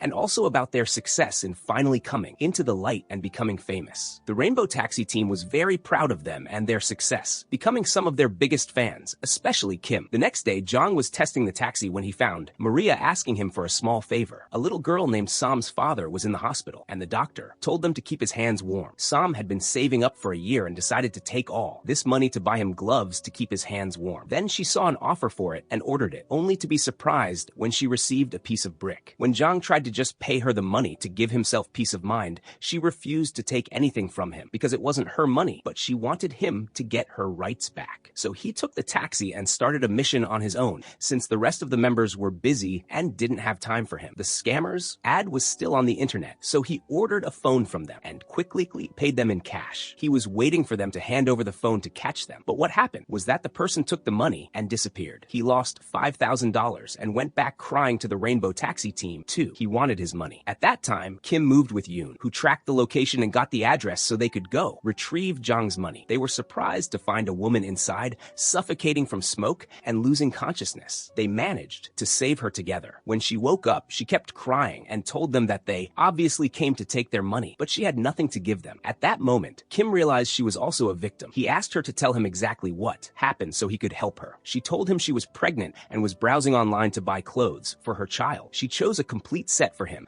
and paid the money before receiving the items. However, what arrived to her was a brick. At that time, she filed a police report, but they discovered that the phone number was not registered at all. When she found that the police would not help her with anything, she decided to act on her own. She posted about him on various pages to warn people. The talk spread to the point that the scammer called her and told her to brace herself for what would happen to her. He posted an ad stating he was giving away free items and left her number on it. Calls kept coming to her continuously, to the point that she changed her phone number to stop the harassment. When she returned home, there were many delivery drivers there telling her that she ordered food to that address and they all wanted their payment. Within an hour, a woman came to pick a fight, claiming she wanted her money. She exposed her to the entire building and called the police on her as well. From then on, she was publicly shamed as a scammer with her address and phone number. They even posted her picture. Even her husband did not believe her and told her she must fear for the reputation location of the unborn son in her womb. The next day, when she went to check on the fetus, she received a call from an unknown person informing her that he was watching her. He sent her a picture of herself entering the doctor's office. She immediately called the police and informed them she was being watched. The officer asked her to come to the police station to see what was going on. When she went, they told her there were numerous reports against her and her bank account, claiming she was a scammer. No matter how much she tried to explain what was happening to her, he refused to believe anything except the reports filed against her. At that point, she changed her address, hoping the scammer would stay away from her. Even her husband separated from her after all the problems and reports that occurred. However, she was surprised to find that the scammer knew her new address as well. He sent things to her new house. When she apologized to him to get rid of these problems, he sent her his bank account number and told her to transfer $30,000 just so he would accept her apology. She did not even have a quarter of that amount, and she had about 50 delivery drivers standing outside at the door demanding payment. Due to the immense pressure on her while she was pregnant, she started bleeding until she lost consciousness. Meanwhile, the Rainbow Taxi team had agreed that everything he did was fake and nothing was real except his voice. They started searching from the location where he photographed the victim while she was going to the doctor. Yoon reviewed all the surveillance cameras in the area until she saw someone coming down with a camera. She pinpointed his location and Kim went to meet him. Kim discovered they were merely photographers. They wanted to attack him so he would not get any information regarding the person who asked them to take these photos. However, Kim surprised them with his combat skills and beat them all up until he learned that the person who requested the photo only communicated with them via phone calls. Later, it turned out that the person who allegedly hired the photographer was Jong, which of course never happened. They framed him. At that moment, Kim came up with the idea that instead of searching for the scammer who ran a scam network, they would make the scammers come to them. They decided to organize a concert for the Mantis team and post it on social media. Yoon boosted the post's reach so it would reach the scammer. Indeed, as soon as he learned about the concert, he posted on his account that he was selling tickets, which was part of his scams. At that time, Kim contacted him to buy 50 tickets and asked for proof that he had the tickets. This forced the scammer to buy a real ticket from the fake website that Yoon created. It was the only site available, so he had to buy from it. Once he bought the ticket, they would know exactly who he was. He actually bought it, and his details appeared to Yoon. She sent the picture immediately to Kim, who sent the scammer an address and asked him to deliver the tickets in person without transferring any money to him. When Kim called him to convince him to transfer the money, he discovered the voice was different. Thus, even the voice was no longer the only truth. However, Kim had his address, so he managed to reach him easily and kept monitoring him until he agreed to meet him to hand over the tickets and take the money. When the scammer felt he was cornered, he went to the rest of his gang and asked the woman to call Kim and tell him he was on his way to deliver the tickets, but had an accident, and that he would call Kim when he woke up. So, Kim went down and stole his bicycle to force him to ride in the taxi. As soon as he got in, Kim restrained him with the taxi's seatbelt and kidnapped him. Kim, Jong, and Park staged a scene, pretending they were going to end his life, so he would confess the identity of the person whose voice threatened the victim. At that time, he was terrified and told them the voice belonged to his boss, whom he had never seen, and who transferred their wages to their accounts. Jong was infuriated by this statement because losing the $5,000 angered him, and he wanted to end his life. He asked him to call his boss to confirm the voice and say he was leaving the job and traveling, so the boss would post a job ad for a replacement. Yoon applied for the job since she was a hacker and as dangerous as they were. Indeed, she was accepted. He sent her a box with all the work details and introduced her to the rest of the team she would work with. Then, she saw the tickets for the Mantis concert and asked about them. Someone told her it was a scam that did not go through, so she decided to finish it herself in agreement with Kim. She told the boss that her brother, who was supposed to bring him the tickets, had an accident and died, and she would give him a 30% discount because she needed the money, but she could not meet him at all. Kim transferred an amount to her, thus proving herself on the job from the very first day. When the boss caught her receiving the ticket money in her personal account, she said, "Fine then, sweetheart, I resign." Of course, this was after she planted a virus on all his devices,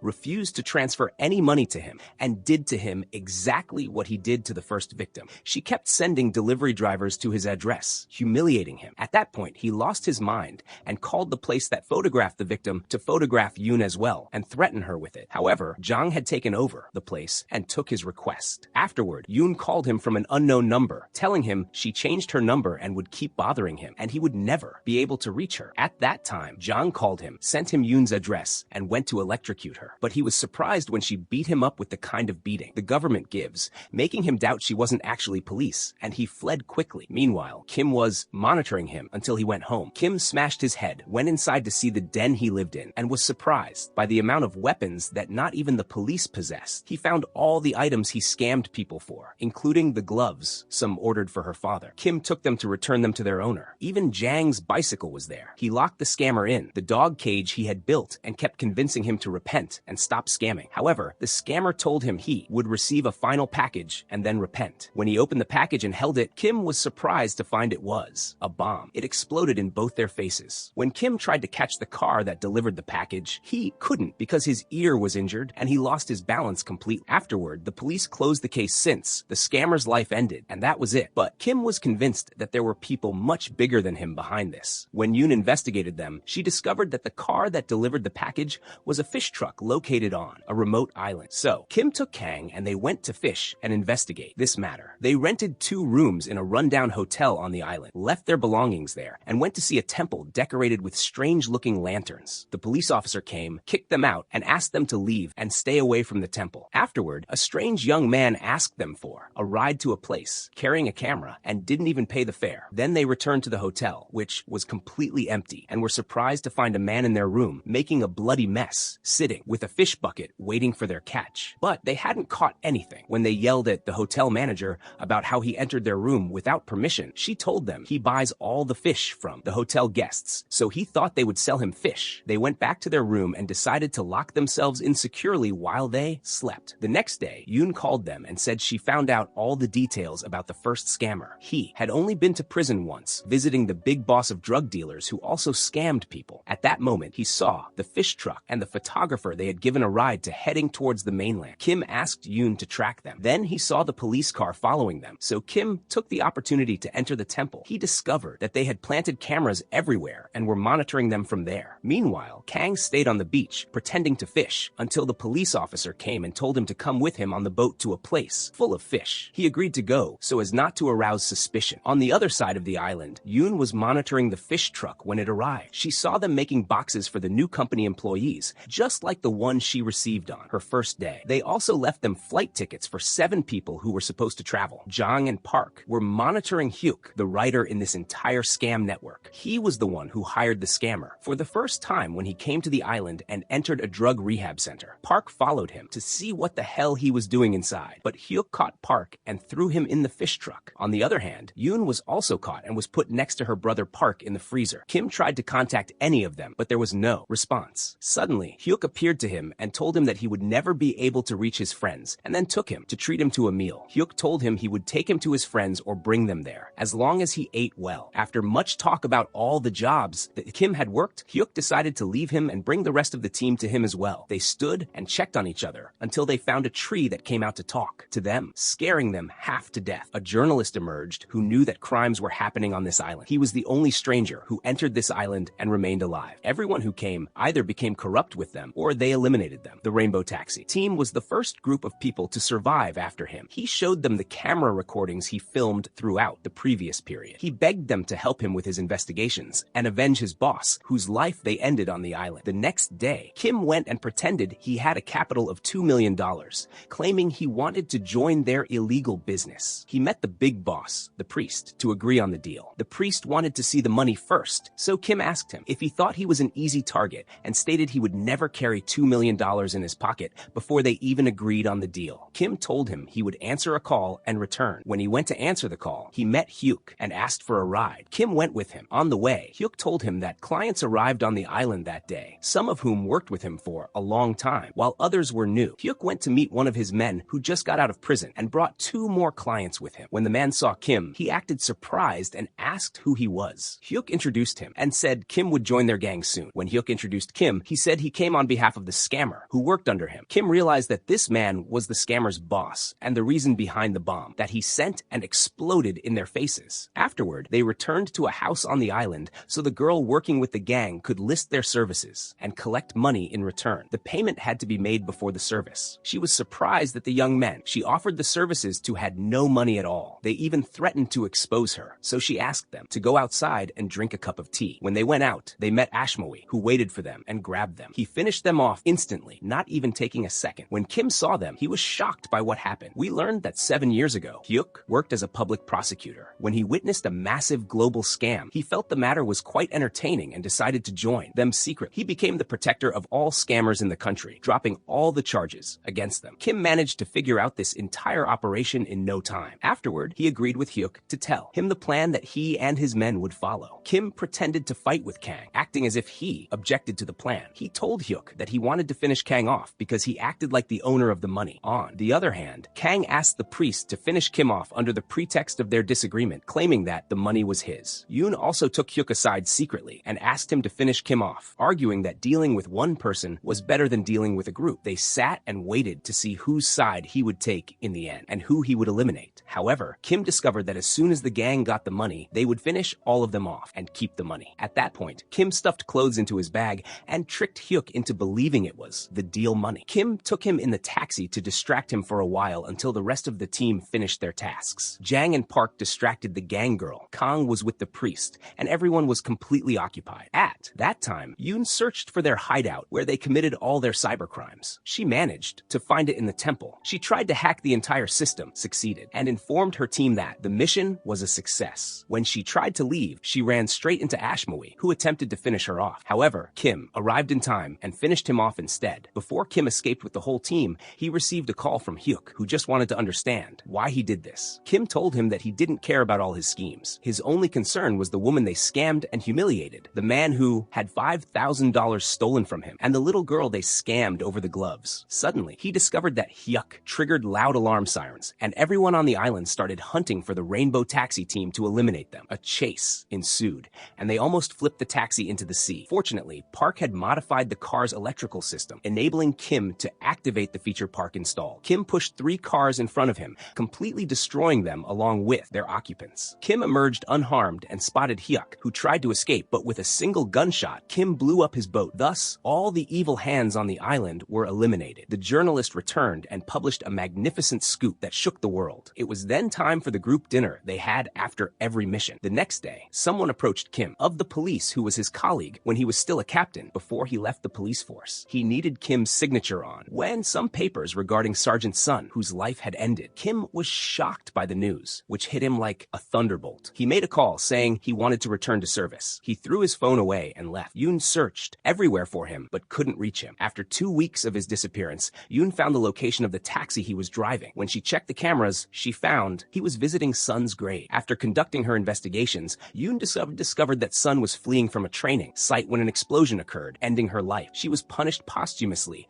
and demoted from sergeant to a regular soldier. She was Kim's friend, and they had served together for a long time. However, the Rainbow Taxi team thought about it and said that Kim probably didn't want them looking for him. They decided to stay quiet and wait for him to return until they were surprised by a message to start the mission. They knew it was from Kim because none of them had sent it. When Yoon checked the device's location, she found it in a remote, unknown place. She deduced it was a military base. They decided to send Park to re-enlist in the army and kept waiting for a call from him, hoping he would guide them or give them any news. When they received no news, Kang decided to go himself, pretending to be a general so they would let him in and treat him with utmost respect. He told a lieutenant there that he came to visit his son, Park, who had just joined the army. He kept searching and photographing documents until Park arrived with the lieutenant. He took Park and they went to look for Kim. Meanwhile, Yoon and Jang had entered the military zone, pretending to deliver food and supplies for the soldiers. Yoon, dressed in a military uniform, sneaked in and managed to reach the place where Kim was because she found his keys there. Park entered with Kang, but suddenly the military police attacked and arrested them. They even caught Jang, who was busy handing out free milk. Before they could finish them off, Kim entered and asked, What took you so long? He told them that 2 weeks ago, since his disappearance, he wanted to return to service, but he found out that the maximum period to return after leaving is 2 years. In his case, much more time had passed. However, a general wanted to do him a favor, so he sent him to a location to comb it and retrieve an endangered bird for 3 weeks. He actually went, taking with him his colleague who brought him the news about Sun. He told him the reason for her demotion to a soldier, but Kim said he couldn't believe she would do that, especially since time was tight for them, and that something was definitely wrong and hidden. Kim wanted to get the tracking recordings of Sun's car on the day of the explosion, hoping they could find a clue, but the colonel summoned him and said, if you're here for the endangered bird, stick with it until you catch it. But if you're here for Sun, she betrayed her country and got her punishment. Kim replied, how can you say that about her when you weren't even there and didn't see any of what happened? Anyway, I'm here for the bird, so excuse me, I have to go. Catch it. He left after infuriating the colonel and making him seethe with anger. He went down to track the car's route and see where it went. Finally, he discovered that she didn't head north to sell military weapons and escape with them. This was because her original route back was blocked, so she decided to look for another way to escape and deliver the information to the rest of the army. When she couldn't find an escape route, she decided to protect the information she had and follow the advice Kim had given her during training to look for a bird's nest in the north and hide the information in it. And that's exactly what happened. Kim found the tree where she left the information inside the nest. The captain who was with Kim climbed up to retrieve the information and found a camera containing a recording of Sun. In it, she said that if anything happened to her, she was confident Kim would be the one to find this camera. She told him in the recording that on the day of the attack,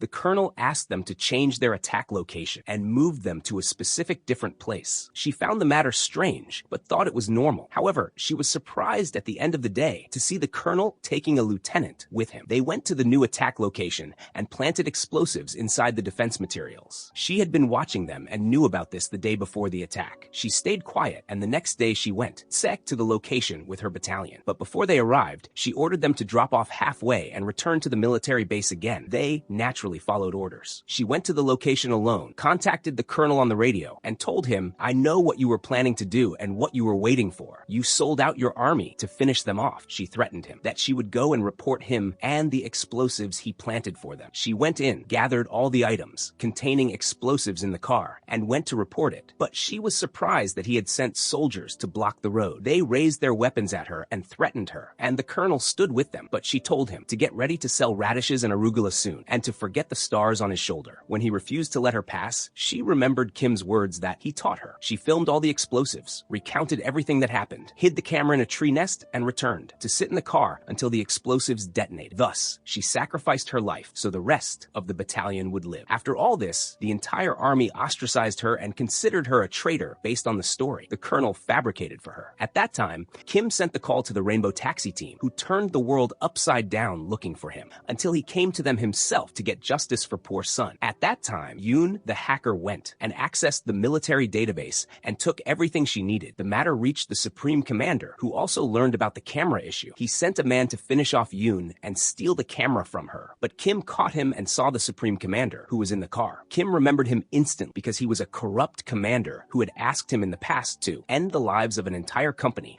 because their cars had no fuel. However, Kim disobeyed orders at that time and gave the entire company a leave on that day. Afterward, this commander was fired from his job because of bad actions and now lived raising ducks, chickens, and some snakes in his house. He was no longer in the army, but his word acted like a sword on the neck of any soldier, from the youngest to the oldest. The next day, an official decision was issued to arrest the entire Rainbow Taxi team. At that time, they left no other options for Kim except to start his own war as well. Since using weapons in the presence of civilians was prohibited, he agreed with the Mantis team, and they held a concert in the exact location where they were supposed to be attacked. He brought a massive number of civilians and thwarted the Supreme Commander's plan to arrest Rainbow Taxi. The man jumped with rage over what Kim did. Not only that, but he replaced all his weapons with fireworks. Whenever he tried to attack them, it felt like he was cheering for the concert to continue. Afterward, Kim went with his battalion to arrest the Supreme Commander and all his assistants. But the commander tried to escape, and Kim chased him with the taxi, accompanied by the Rainbow Taxi team to help him until they had an accident. The commander got out, kept threatening them, raised his weapon at Kim, and shot him in the shoulder and also his leg. He tried to end his life, but Kim told him that after all this, they would not lose to him. Kim grabbed him, jumped into the sea, and ended his life. Kim emerged perfectly fine without a scratch, and the Rainbow Taxi team gathered, enjoying their dinner, which they ate after every mission, tasting the flavor of victory. Thus, our series ended, until we meet again in a new adventure. Goodbye.